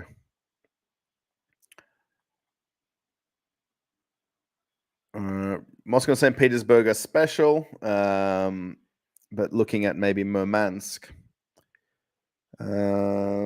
Sorry, good evening. Sorry if there are already the questions, but what is the current situation with VPNs? Can you still use them, Doomsday? Yes, we can. Yes, so things like Facebook, Instagram, Twitter, LinkedIn are all not working. LinkedIn hasn't worked for years here, by the way, but the other three were essentially shut down in the last couple of months. So yeah, I don't know if it's going to show on my phone. I'm sure it's not. But if I go to Facebook, so it'll just load up. Actually, this is how often I use it. It's loading up from the 11th of June. That's my last load up of 10th of June, 11th of June posts. That's on my phone right there. Oh, wow, it's so bright. Why is that so bright? So yeah, to basically log in, I just go to VPN. That's one over here. And then I just do quick connect. And then it's going to find me somewhere in the world to connect. I can't quite see the screen. It just basically connects to whatever country randomly. And then I can go straight onto Facebook I don't use Instagram at all. So I have an Instagram account, but I don't use it. I'm not into it. I can't get into using Instagram. So even Facebook, I'm using a lot less because I'm kind of lazy to go onto to start up the VPN to get it working. So yeah, VPNs are definitely working. You can definitely use them. I think some of the countries, I'm not sure if either Russia has blocked the VPNs, the companies. I think it's maybe the Russian side that's blocked some of them from running. So we just get another VPN. Very simple. So I don't feel sorry for McDonald's. Their food is junk. A tax write-off for the McDonald's. I feel sorry for the employees. Yeah, so from that side of things over here, so all 62,000 employees have never been out of work. They've been fully paid for those, I guess, 2 months or so that they weren't at work. And the new owner is basically, I think he said that he'll continue employing everybody for, I think it was either 1 year or 2 years from the point he took over. I would imagine at some point, some stores may not open or they may find them unprofitable or whatever. I don't know. And probably people will be offered jobs in other stores. I mean, based on the amount of people working at the Pushkin Square one on Sunday and today, I mean, I reckon if I look at Sunday's one, I reckon, I mean, even today, again, there was probably a few less because there wasn't as many people outside and, people helping people in the entrance going in today. But I reckon there's probably 200 people working there on Sunday. Maybe today, maybe 100, 150 people.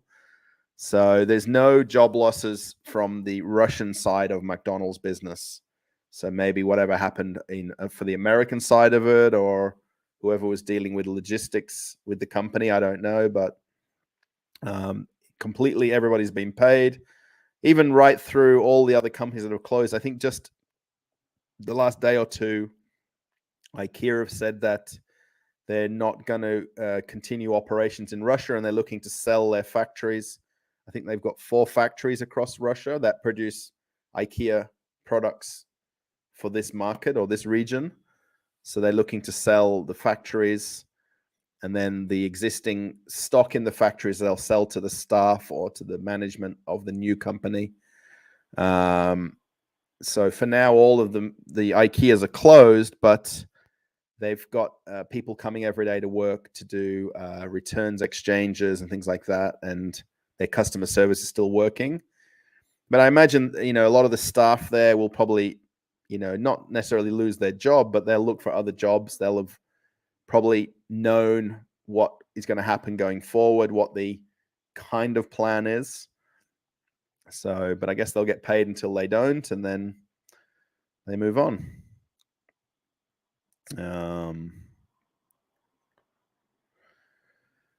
James says Rostov looks like a nice area. Yeah, I've watched some of Konstantin's videos when he's done the walk arounds there, particularly down at they call it the embankment, which is basically the riverside. So here in Moscow, here they're all called embankments. So you can they've got walking paths along the riversides. I saw that in Konstantin's videos. Yeah, it does look very nice where he lives, where he's living at the moment down there. So I talked to him a few days ago on Messenger.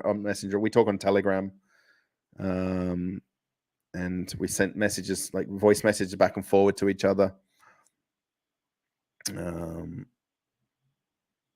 I would love to see Australia one day. Visit a Woolworths or Woolies. Tim, we call it Woolies. Even my wife calls it Woolies. Coles and Woolies. When I before I left to come over here, I was doing merchandising with a shop fitting company that were doing the remodeling of the Woolworths. So we were doing overnight shifts.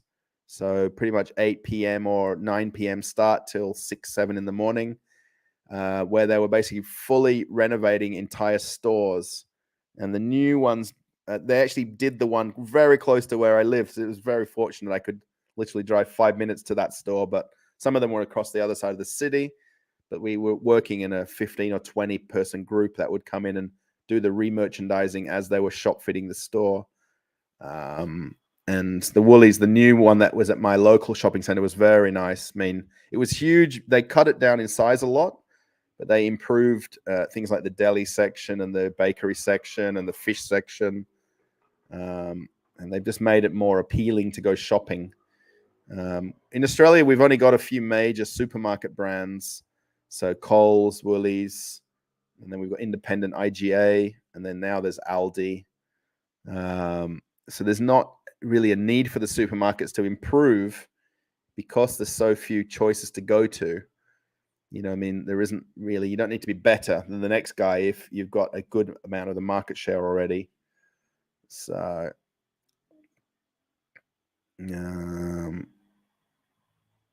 I think most big cities in Russia need about 3 to 5 years to become like Moscow in their improvement and quality of life. Yeah, I think that's pretty true. I mean, in terms of, I guess that, the improvement in quality of life is probably the key part. You know what I mean? You're not going to be able to get a small city buildings like they are in Moscow and New Moscow and stuff like that. So, but, in terms of, producing products, manufacturing, getting things in and out of cities, like especially with the rail networks here. I mean, it's just, even when last week when we went to our friend's country house or dacha, just the rail network going to and from there and then through there to the next cities. I mean, it's just incredible, the train stations and the ability for you to catch trains all throughout Russia. Not sure if this works under the restrictions now. Yeah, it looks like, yeah, right. Yeah, Moscow, other cities look like try to catch up to do what Moscow does. Even things like beautification of the cities, improve the parks, improve, like you say a little bit there, like the quality of life. And that's a big factor here. I mean, especially for summertime like now, like walking in parks and events that are held to bring people out. And, like we saw in Moscow there, the different festivals. Now there's a jazz one right there by the McDonald's. John, how's it going? Good to see you. Goncharuk. Karen and Buzz. Hi, Russell. It's hot enough to have dinner on the pavement here. How's the weather there? It's 17 degrees. Now it's 10 p.m. here.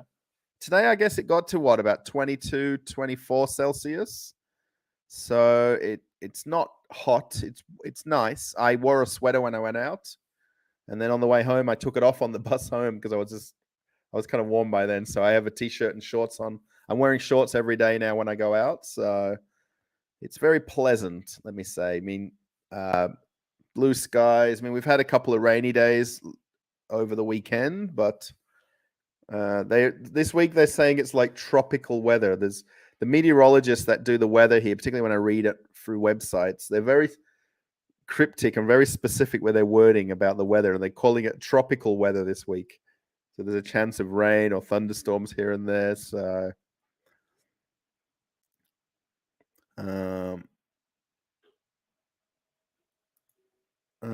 I watched a blind accordion player named Yevgeny. He was amazing. He was a pensioner who spoke perfect English. Wow. I guess is that from one of the blogs from Constantine or someone else, maybe? An inspiration to us all. Yeah. Actually, today, I didn't put them in the video at all, but there was a group of guys that were obviously deaf or hard of hearing. I don't know what the right word is nowadays. And they were signing to each other. There was 6 of them there or 8 of them there sitting together. They're all having their kind of McDonald's meals or tasty meals. And they were just, how you kind of see them all signing to each other. And they were all so happy and friendly and, enjoying their afternoon. I guess they're maybe from a school or maybe some sort of a group together that they all know each other. And it was really neat to see them all being happy, So, and I was telling the young guys, the guy that was in the very beginning of the live stream, I said, you watch them doing signing, and to learn that is a skill. And I would imagine they're signing in Russian language, and that would really be a skill. I mean, next level skill.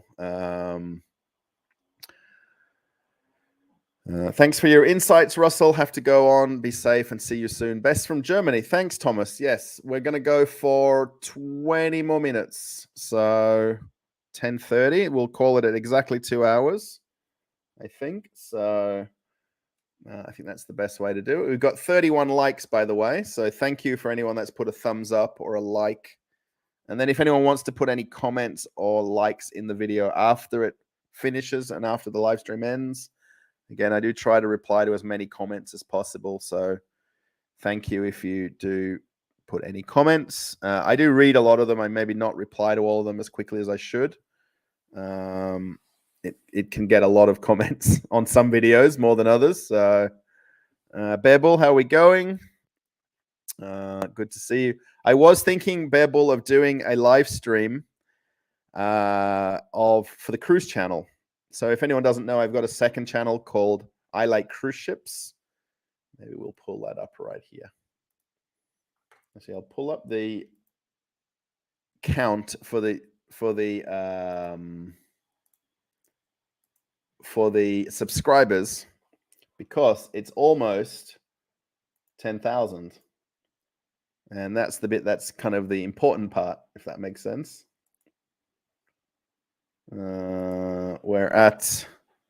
Where's the share? Maybe we'll catch 23 people who want to. That's the live count for my cruise channel. It's 9977. It's very, very slowly gaining subscribers. In the last year, it's gained 1,000, 2,000 subscribers in a year. And the cruise channels, this channel currently traveling with us is 6,000 subscribers in 5 months. So if anyone wants to look up I Like Cruise Ships, let's just click away from that. You could go to the channel. Should we put the description, a link in the description, or what do you call it when you do that? Your channel is right here. Oops, I'm doing a lot of clicking here, sorry. And I'll put this down here. So if anyone wants to join the channel and want to see any cruise related things, I've not posted a whole lot in the last couple of months because this channel's been more my focus.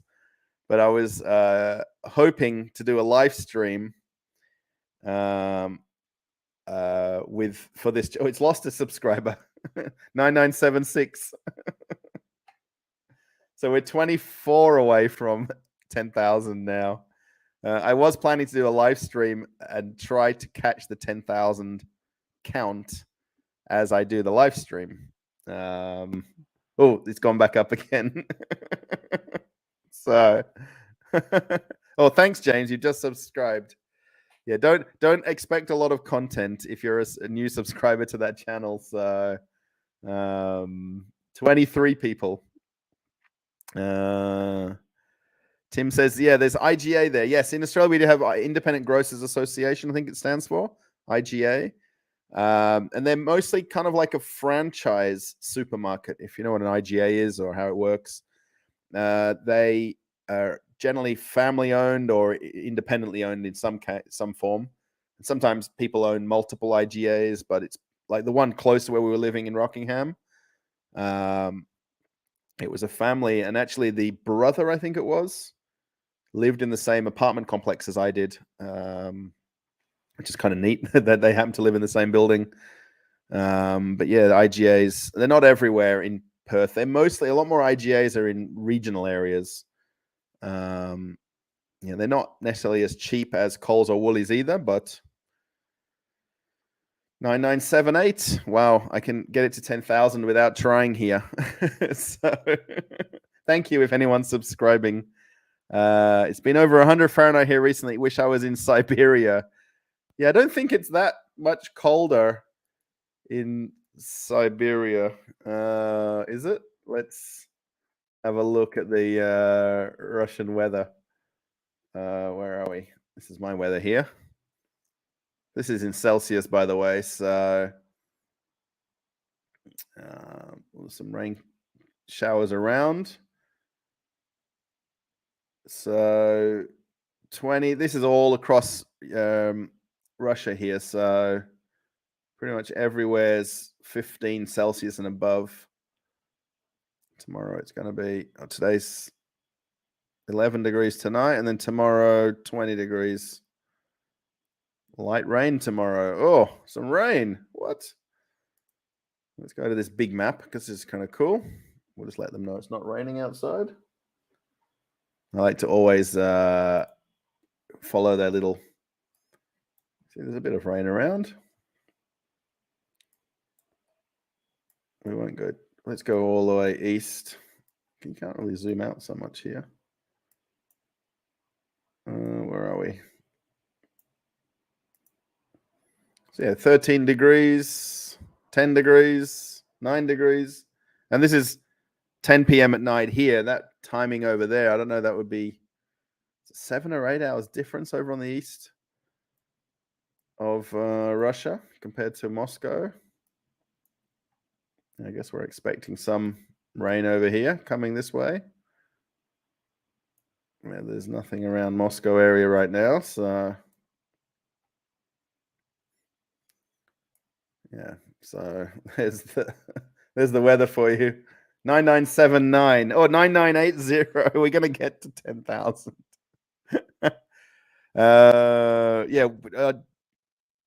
Konstantin walked through the park in Rostov-on-Don. Yeah, I saw one. I think it was last week or maybe the week before, where he walked along the riverfront.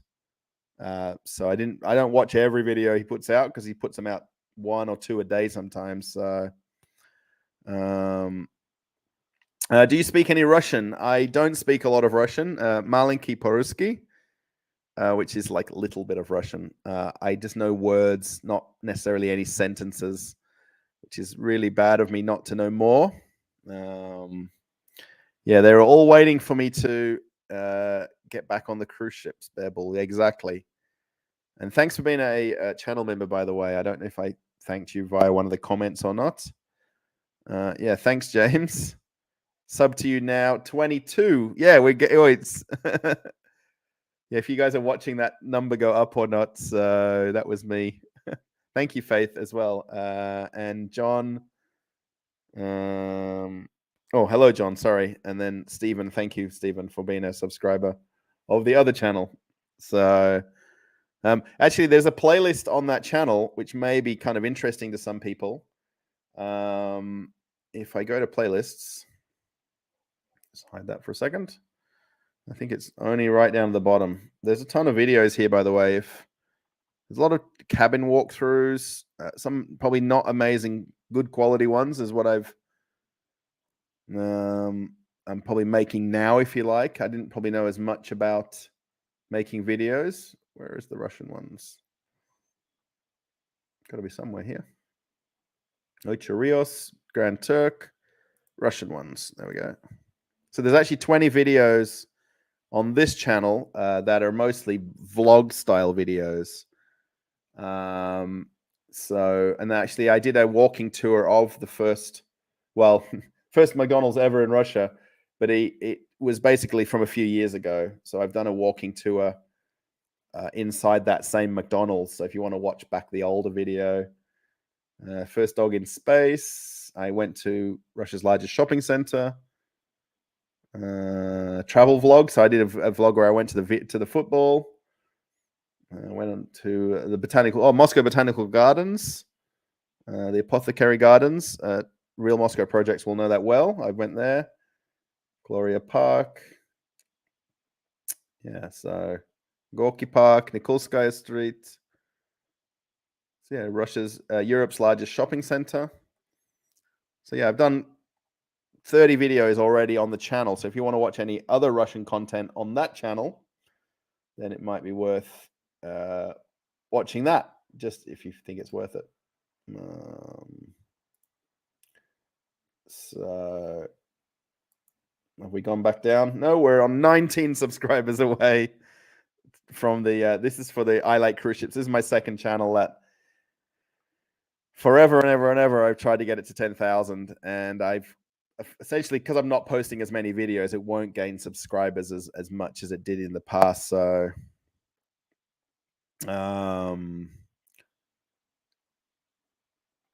oh, this is kind of interesting. Yeah. So was the change in average temperature and the seasons being flipped to opposite times of the year a shock for you? I actually, now you talk about it, Tim, last week when we were away in the country area, it was about 4 hours by train to get back to Moscow, 3.5 hours by train to get back. I'm noticing now when it's warm here, like today, for instance, okay, it wasn't probably as warm today, but I feel the heat a lot more on cooler days. So like where it's 22, 23, 24 degrees these days, it feels hotter. And like today on the way home, I was in a t-shirt and shorts on a 24-degree day. Whereas in Australia, that's kind of a warm winter's day or a cool summer's day. So I'm definitely feeling the seasonal weather differences a lot more now than I ever did in Australia, so you tolerate the hot weather when it's very hot, and then you kind of, live for the more normal 27, 30-degree days every day. So yeah, definitely, I wouldn't say it's a shock, but I am noticing it more. I know that when I've flown back to Australia, I've come back and forward to Moscow quite a fair bit.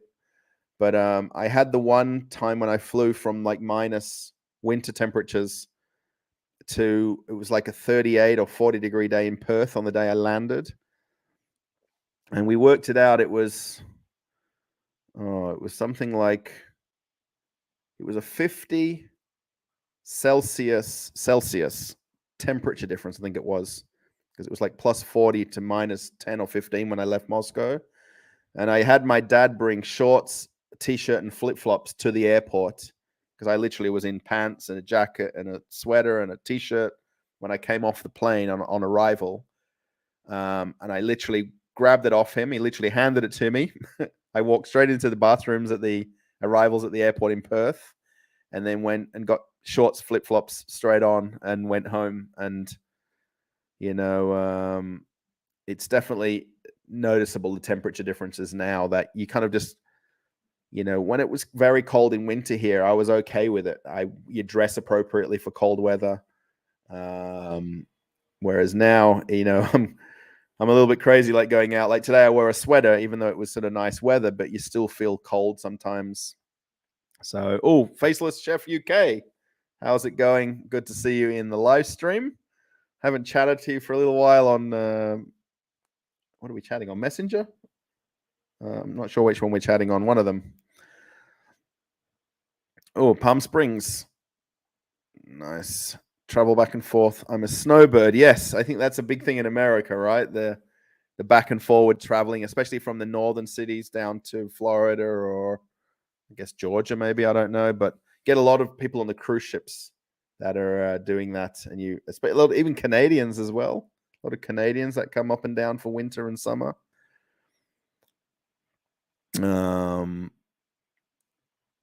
Does Russia have cruise ships? Okay.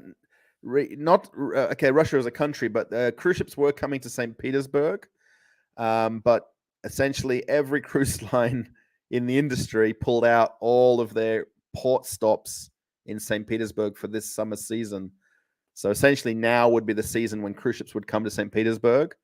But all the ships that are doing Baltic capitals or Northern Europe have had to readjust all their schedules and itineraries. And it's actually been quite logistically difficult for the cruise lines to change all their itineraries and then to find ports of call, because obviously it's kind of like moving jigsaw puzzle pieces around, or I don't know, blocks around. So where a ship can't go to one port, it wants to go somewhere else, but another ship's already there. So yeah, cruise ships, especially passenger ships, were sailing to St. Petersburg. Sorry. And typically they come for 2 days stays as well. They have an overnight, so you can do St. Petersburg. There's even one of the itineraries where you actually go to the airport, fly to Moscow. It's not that far. I think it's less than an hour flight. I don't know exactly. And you actually come to the Bolshoi Theater, and then you fly back to St. Petersburg to rejoin the ship. They do have the river cruises, like those river boats, I guess, that do St. Petersburg right through to Moscow and so on, and stop at different cities along the way. But they're kind of more like river boats, I guess, or river cruise ships. My other home is in Cannon Beach, Oregon.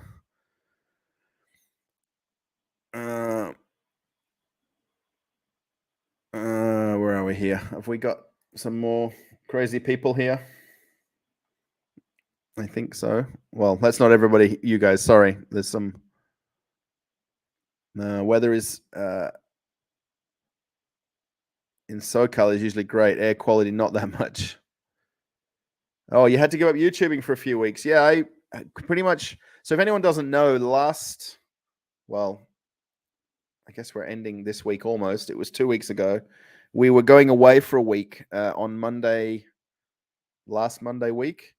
And on the way there, we had a car crash, a fairly serious car crash.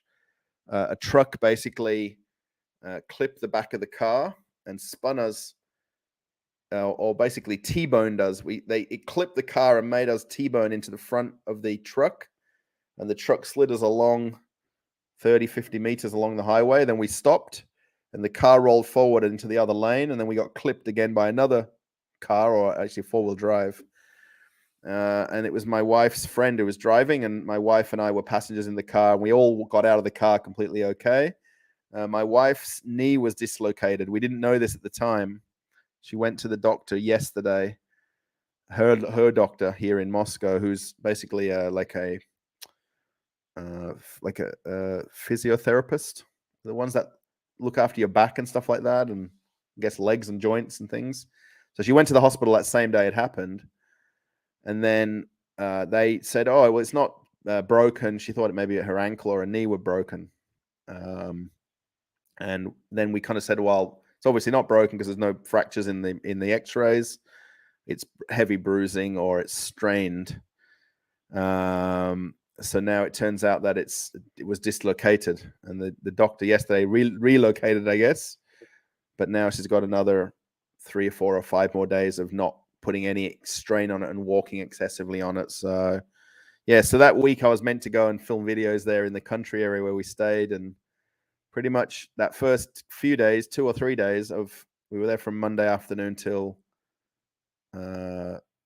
Saturday night. I didn't film. I only filmed one video at the supermarket, and that's because I had to go there to buy things. So, and that was it. So I've kind of had that week off of YouTube, basically. Yeah, too much exam work. Yeah, you're a school teacher, right? So it's kind of tough to kind of do 2 things, especially working. I mean, I don't know how I would do it if I did work here as well.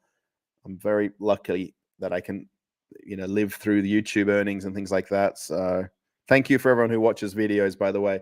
Just by watching videos and liking them and commenting on them, it extends the reach of the videos. I mean, where someone may share it into Facebook or to whatever your social media groups are.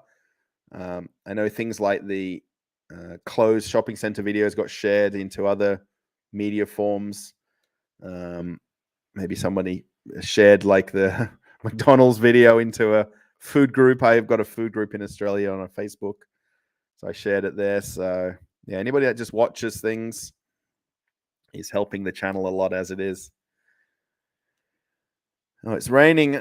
Yeah, I want a bit of rain here, although rain's never great, to go out in, but you kind of want rainy days, especially that week we were in the country there. It was warm every day of the week, and I did feel it to be hot when I was there. Especially because we were in like a little country house and with the garden and everything. We were sitting outside a lot. Does Moscow have air pollution? Yes, it does. Is it spoken about and talked about? Probably not. No, it's not. I mean, there is factories. Most of the factories tend to be on outlying areas of Moscow, especially Moscow center, and if you want to call it the region. There isn't really any major factories and manufacturing close by Moscow. Everything's outside of Moscow. So, yeah, I'm sure there is air pollution to an extent. Where we are here, we're not near any industries at all. There's one up the road here, but so yeah, I just don't think it's really talked about as much. Yeah, when you fly into LA, you can see the brown haze. Yeah, you don't tend to notice it here at all. I mean, okay, I don't look out on the horizon a lot, but yeah, no, mate. Yep. Yeah, I guess we'll get back to chatting at some point and sharing stories. So, does Moscow have good beer like an IPA? Yes. Actually, I think Real Moscow Projects probably knows better than I. There's a lot of microbreweries here. There's a lot of even in alcohol stores, you can get a lot of different beers. Even in supermarkets, there's a great selection of beers. James also, did the truck driver have liability insurance? Now, this is a little, I'm not 100% sure of the story of this. It's understood he does have insurance, but I think the blame was put on the truck driver, by the way. We had a dash cam in our car, and the footage, you can't watch it twice. If you watch it once, you're like, wow. To watch it again, and just the fact we walked away, I mean, that's amazing, right? I mean, trucks and cars crashing on highways at speed, don't come off well. Nobody wins, if that makes sense. So he does have insurance. I understand that my wife's friend's husband, he's the one, he didn't come with us. Typically he'd come with us and he'd be the driver and everything like that, but he had to stay back in Moscow and work. So he does have insurance. I think they're not going to fully pay out the insurance, like in terms of the car of my wife's friend's car. They have insurance for their covering for them for accidents and incidents as well. So, but I don't think they'll get fully paid out from his insurance. Channel is dying, looking at about 10 a week. Is that like views, or I think we mixed up what we're talking about? Yeah, wow, Russell, that was crazy to hear about, and I'm glad everyone is all right. I bet that was a scare. Yeah, look, I'm not one that, okay, I was on cruise ships where we had a fire, we went through hurricanes. I'm not one to kind of, lose control or get emotional. I mean, when I got out of the car, I was shaking, like my leg, my arms, the fact that we all just climbed out, okay, I was in the back passenger seat. My door couldn't open because that was the side that crashed into the truck. So it was basically like sealed closed, but we could get out of the other side door. The fact that we just climbed out, that's unbelievable. And I said to my wife, you know what I mean? And her friend, I said, look, we're all okay. Okay, the car can be fixed. Everything's okay. But it kind of took that whole day to kind of calm down and just deep breaths and think about that we're all just standing here on the side of the highway. The amount of police that came, and then the incident, I guess it's like highway incident patrols that come and help remove the cars and sweep the road and stuff like that. So, yeah, it was, pretty. I think the photo of it, and I've took a bunch of photos because I had to show them to our friend's husband. It doesn't really show how dangerous what happened, versus how not so much damage the car was. Our wife's friend's car was an Audi A3 or 4. It was one of the kind of like compact Audis. Did the Audi save our life? Possibly. We could have easily got hit by something more than just that second car that hit us. Yeah. Hey, Russell, you should show them beer shops. I have some in my district. Should look for more in a center. We'll give you some info. Oh, yeah. There's the beer shops here where we can get the the brown. You can, for everyone watching, there's beer shops here in Moscow, and I think it's across Moscow everywhere, Russia, where they've got like a tap wall inside the shop. It's a small shop, and then you choose which beer you want, and the lady's got looks like Coca-Cola plastic PET bottles, the plastic ones, and it's like 1 liter, 1.5 or 2 liter bottles, and she puts it under the tap, fills it up, and then tightens the screw up, and then you take your bottle and off you go.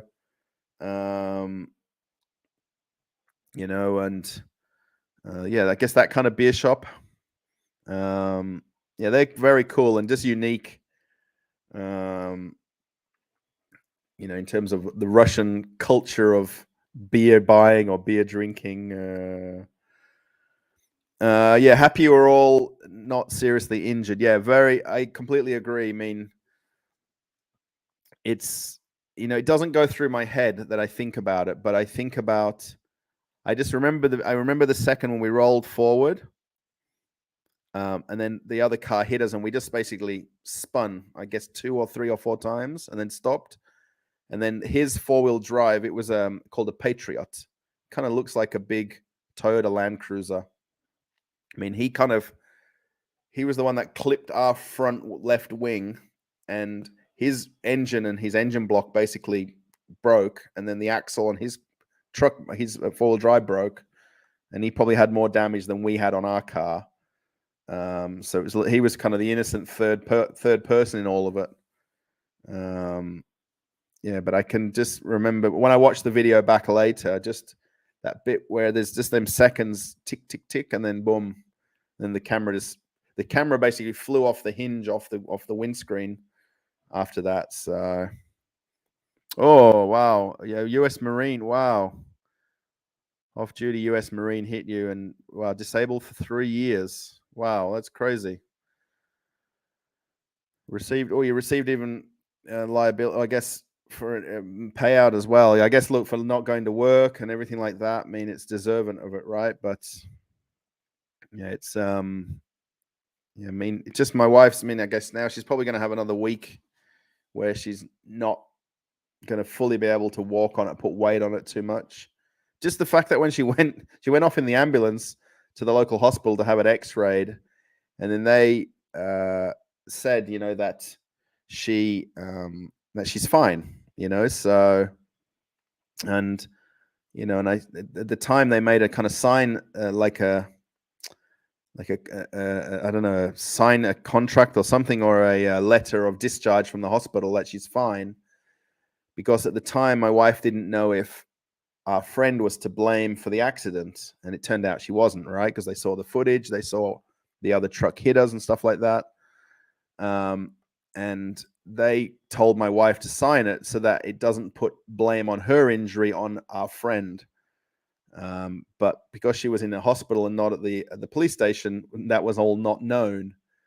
And I said to my wife, I said, by signing that, you've kind of said, look, you feel okay now, but with your leg, it could hurt now for 5 years, and you may not be able to walk or work or whatever, do sport. And, it's not a good thing from your side, but it took the onus off our friend if it was her fault. So, but she doesn't have any recourse against that truck driver now because she signed that letter, that she's okay. But they didn't know that her knee was dislocated. That's the crazy part. Versus them saying, well, it's just strained because it's got bruising. So, dishonorably discharged, 1 year in prison. Wow. Oh, that's 15-year-old girl in his car lost an eye. Jesus. That's crazy. Wow. Yeah. Oh, Gary's here as well. Good to see you, Gary. Thank you for the super chat. 20 euros. Thank you very much. It goes a long way to keeping the channel supported and running and things like that. So thank you. And anybody that does super chats or super stickers and supers. Now you can actually do what's called super thanks. Is it called? No. Yeah, super thanks. So you can watch a video on the channel and even donate that way, called super thanks. Sorry, I've got the wrong thing up on the screen.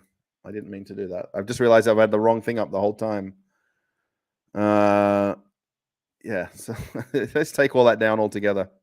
Sorry. I will slowly sign out here as well. So I've got the wrong screen up. How bad of me. Wow. So I guess he was in prison and then had 1 year dishonorable discharge. Yeah, that kind of part of his career, I guess, for whoever it was. That's the sad part of that, right? The fact that he was discharged from the military and things like that. But yeah, your injuries and how you recover is kind of that's the thing like that. When I look at what happened, right? His truck was hardly damaged. Actually, his license plate was mangled because that was the bit that literally the front grille of the truck was against our car, and I was there waiting for the flatbed truck to take the car away, and he ended up driving away at that point. And he was actually very friendly. Like, he waved to me, we shook hands, we said hello, and he spent probably a good half an hour fixing the license plate, but there was virtually no damage to the front of the truck. They've got the steel bumper bars at the front, right? So they take all the impact of an accident. So yeah.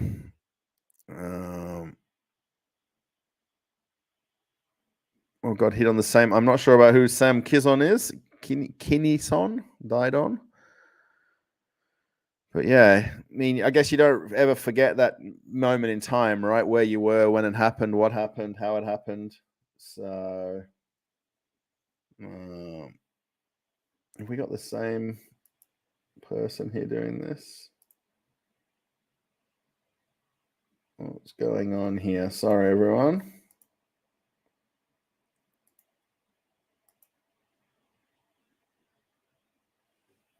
Yeah.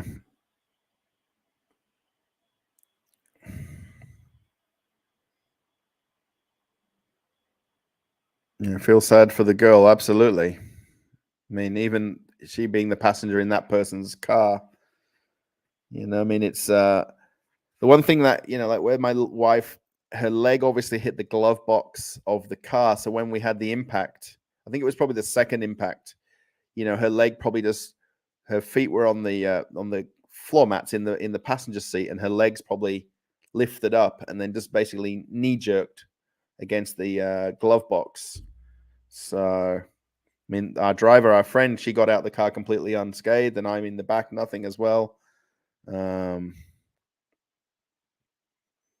Yeah, drink driving. I mean, we're going a bit off topic here, but very relevant. But yeah, I don't have any remorse for anyone that drink drives who decides that we've had massive campaigns in Australia for years about drink driving, and we had some, very simple, like if you drink and drive, you're a bloody idiot. Excuse my French.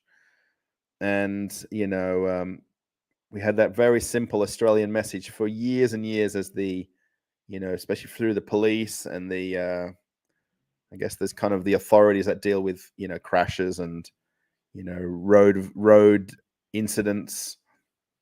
But yeah, to decide to get in the car and do silly things and think you're a hero and think you're bigger than everybody in the world, then, even now there's a lot of incidents where people are on influence of drugs, not necessarily alcohol, but now they're on drugs or tablets or medications, and and where they've had accidents, it's like they've had an episode. That's what they're calling it in the wording of the accident or incident. They've had an episode.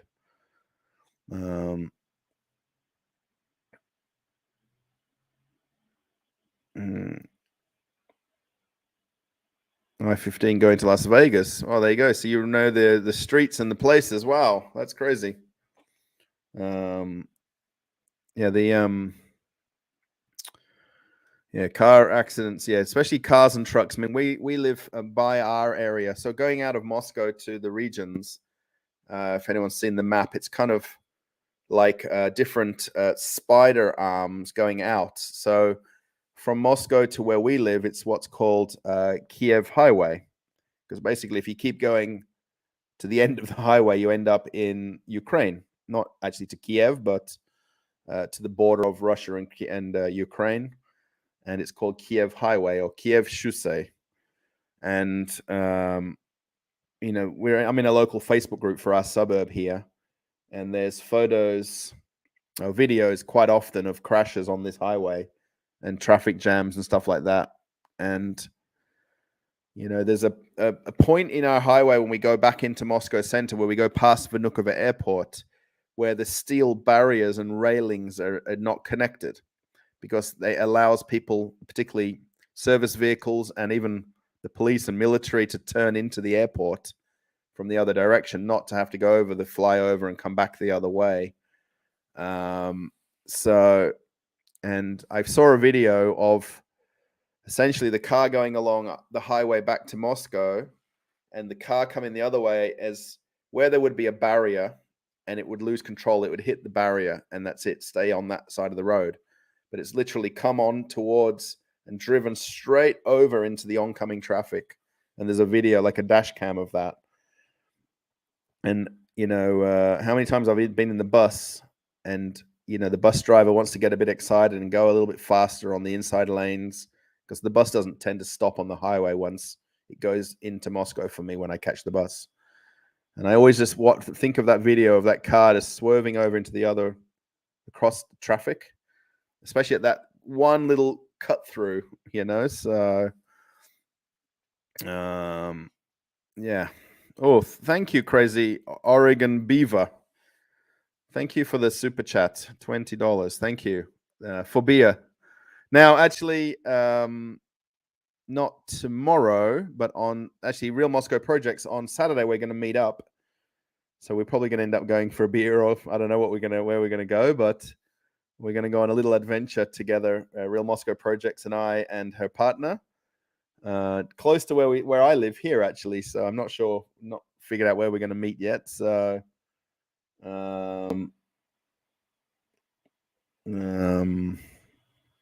yeah. So and actually Sunday or Monday, I'm going to meet my other friend in Korolev on the other side of Moscow. So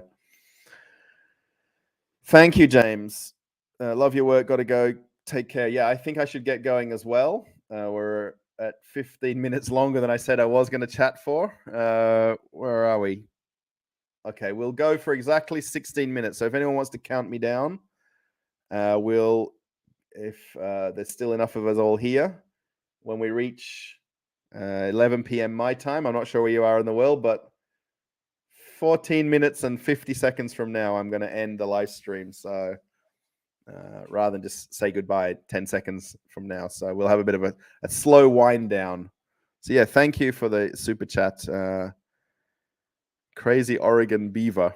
I wonder if that's like reference to a sporting team or aren't the Oregon, isn't it the Mighty Ducks or the Oregon Ducks, I think?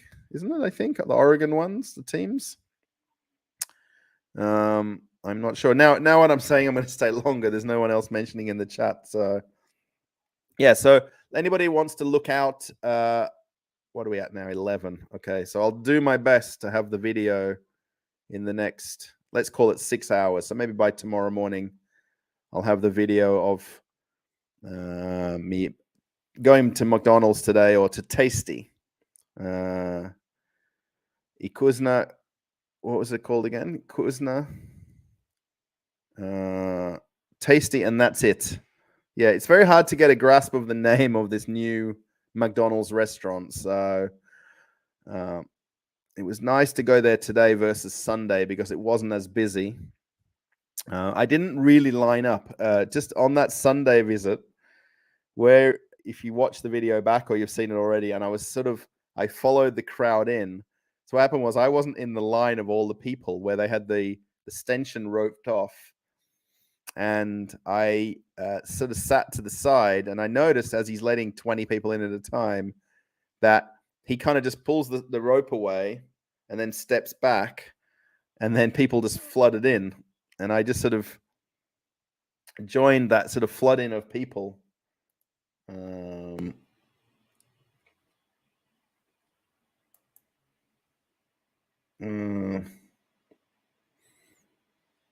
There we go.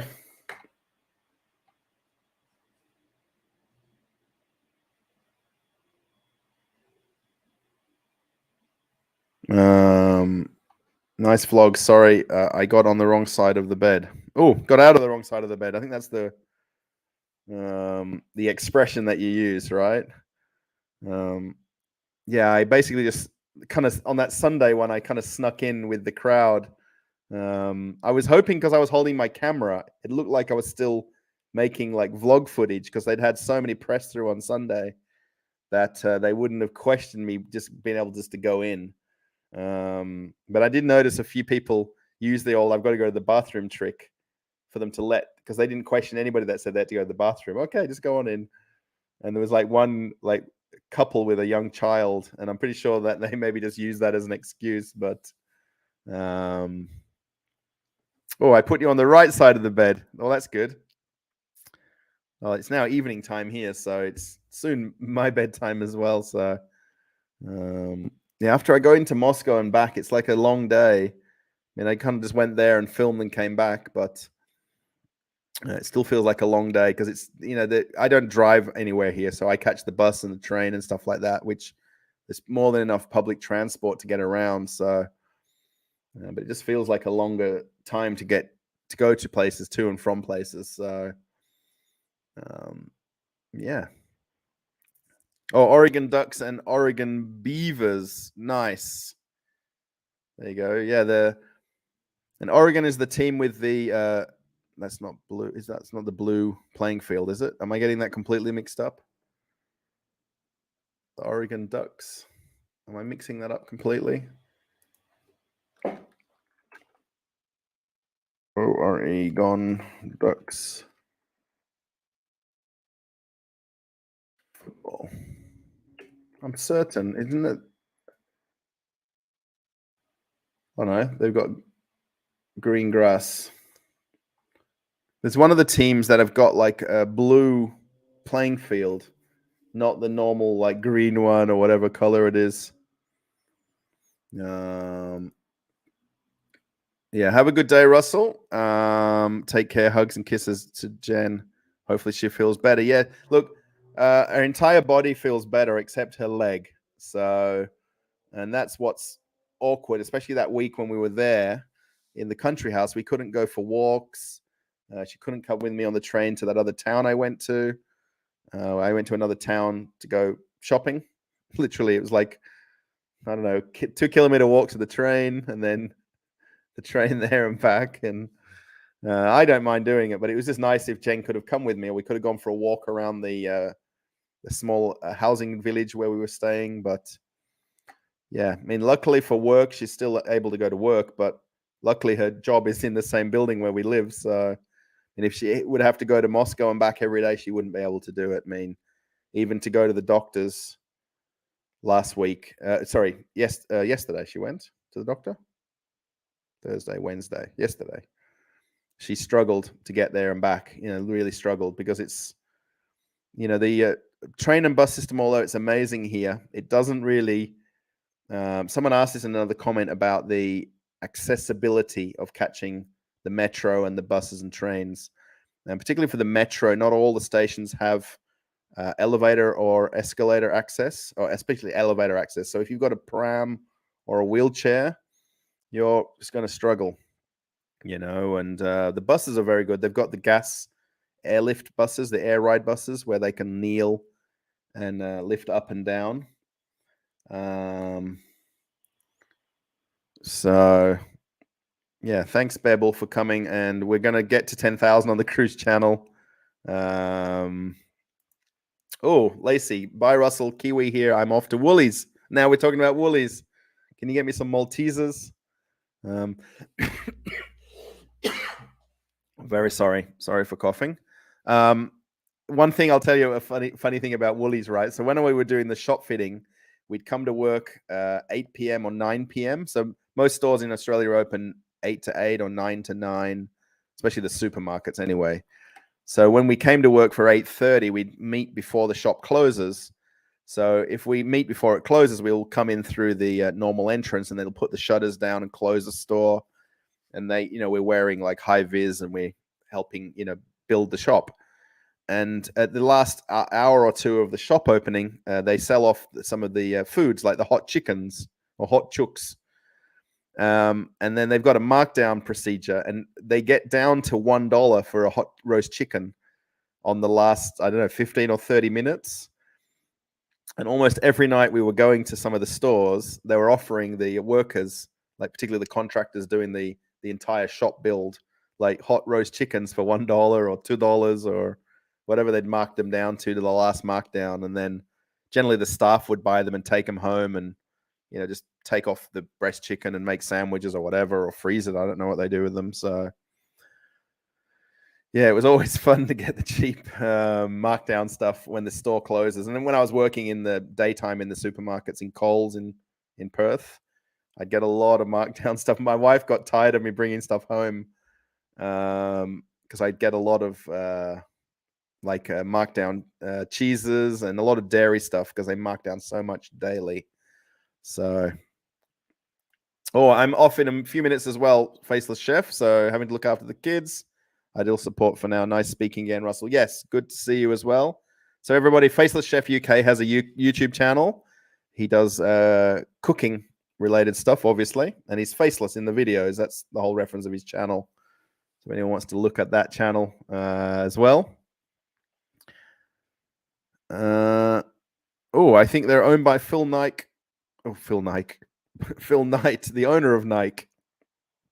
Sponsored, I think, a lot by Phil Knight. I bet the roast chickens are nice. They're very nice. Yeah, actually, I found a supermarket here, and actually a few places have it in Moscow, where you can get roast chickens. Finally, like exactly like Australia, the roast chooks. Oh, Gary, you're off as well. thank you for the super chat. And thanks for coming to watch the live stream and being a, what do you call this when you, moderator of the channel. So when we've got these crazy people putting crazy stuff in the channel. So yeah, thank you.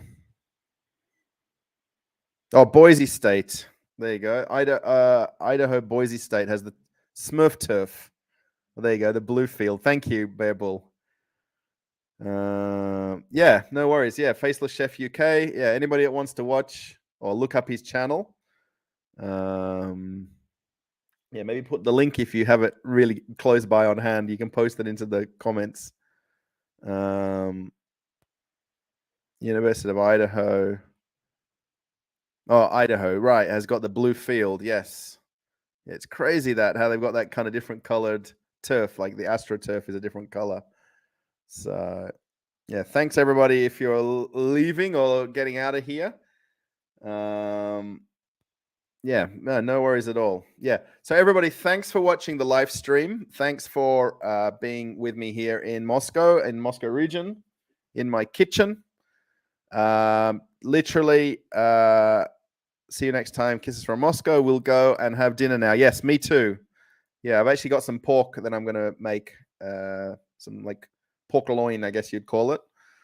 I got them from the butcher on the way home from our local Rinuk. Where I got off the bus, I called in and I got lavash. Actually, is it on the kitchen top? So lavash is like big bread that they basically cook in a stone kiln. So I got some lavash and I've got some pork that I need to just put on the frying pan. So we need Faceless Chef to cook us food. And what are we talking about? So my little girl needs some medication. Yes. Take care of your kids, honestly. Family first. I mean, actually, our football teams at home had a big thing in the last year or two that they, this is how they've been so successful. They say family first a lot now when they talk about the team and growing the team and things like that.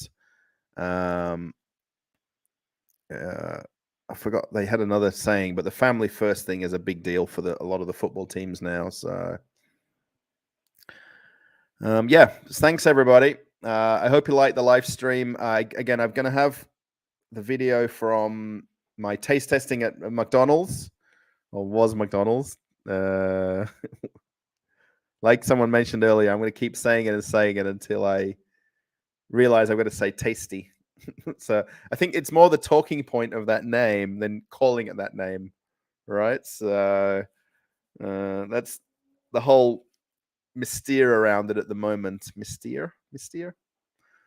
So yeah, thanks everybody. We've got 42 likes, which is amazing, which is more than viewers on the channel, I think. Was that the highest? No, we got up to 38 people watching live. So to get 42 likes is very amazing. Yeah, so if you're watching this for the first time ever, you might want to think about subscribing to the channel. Notification bell, if you do want to see videos first, hit the notification bell. I know this is what you hear in every YouTuber's videos. For any video that I make, I tend to only mention it at the end of the video. I don't say it at the beginning. I let you watch the video and then decide if you like it or not.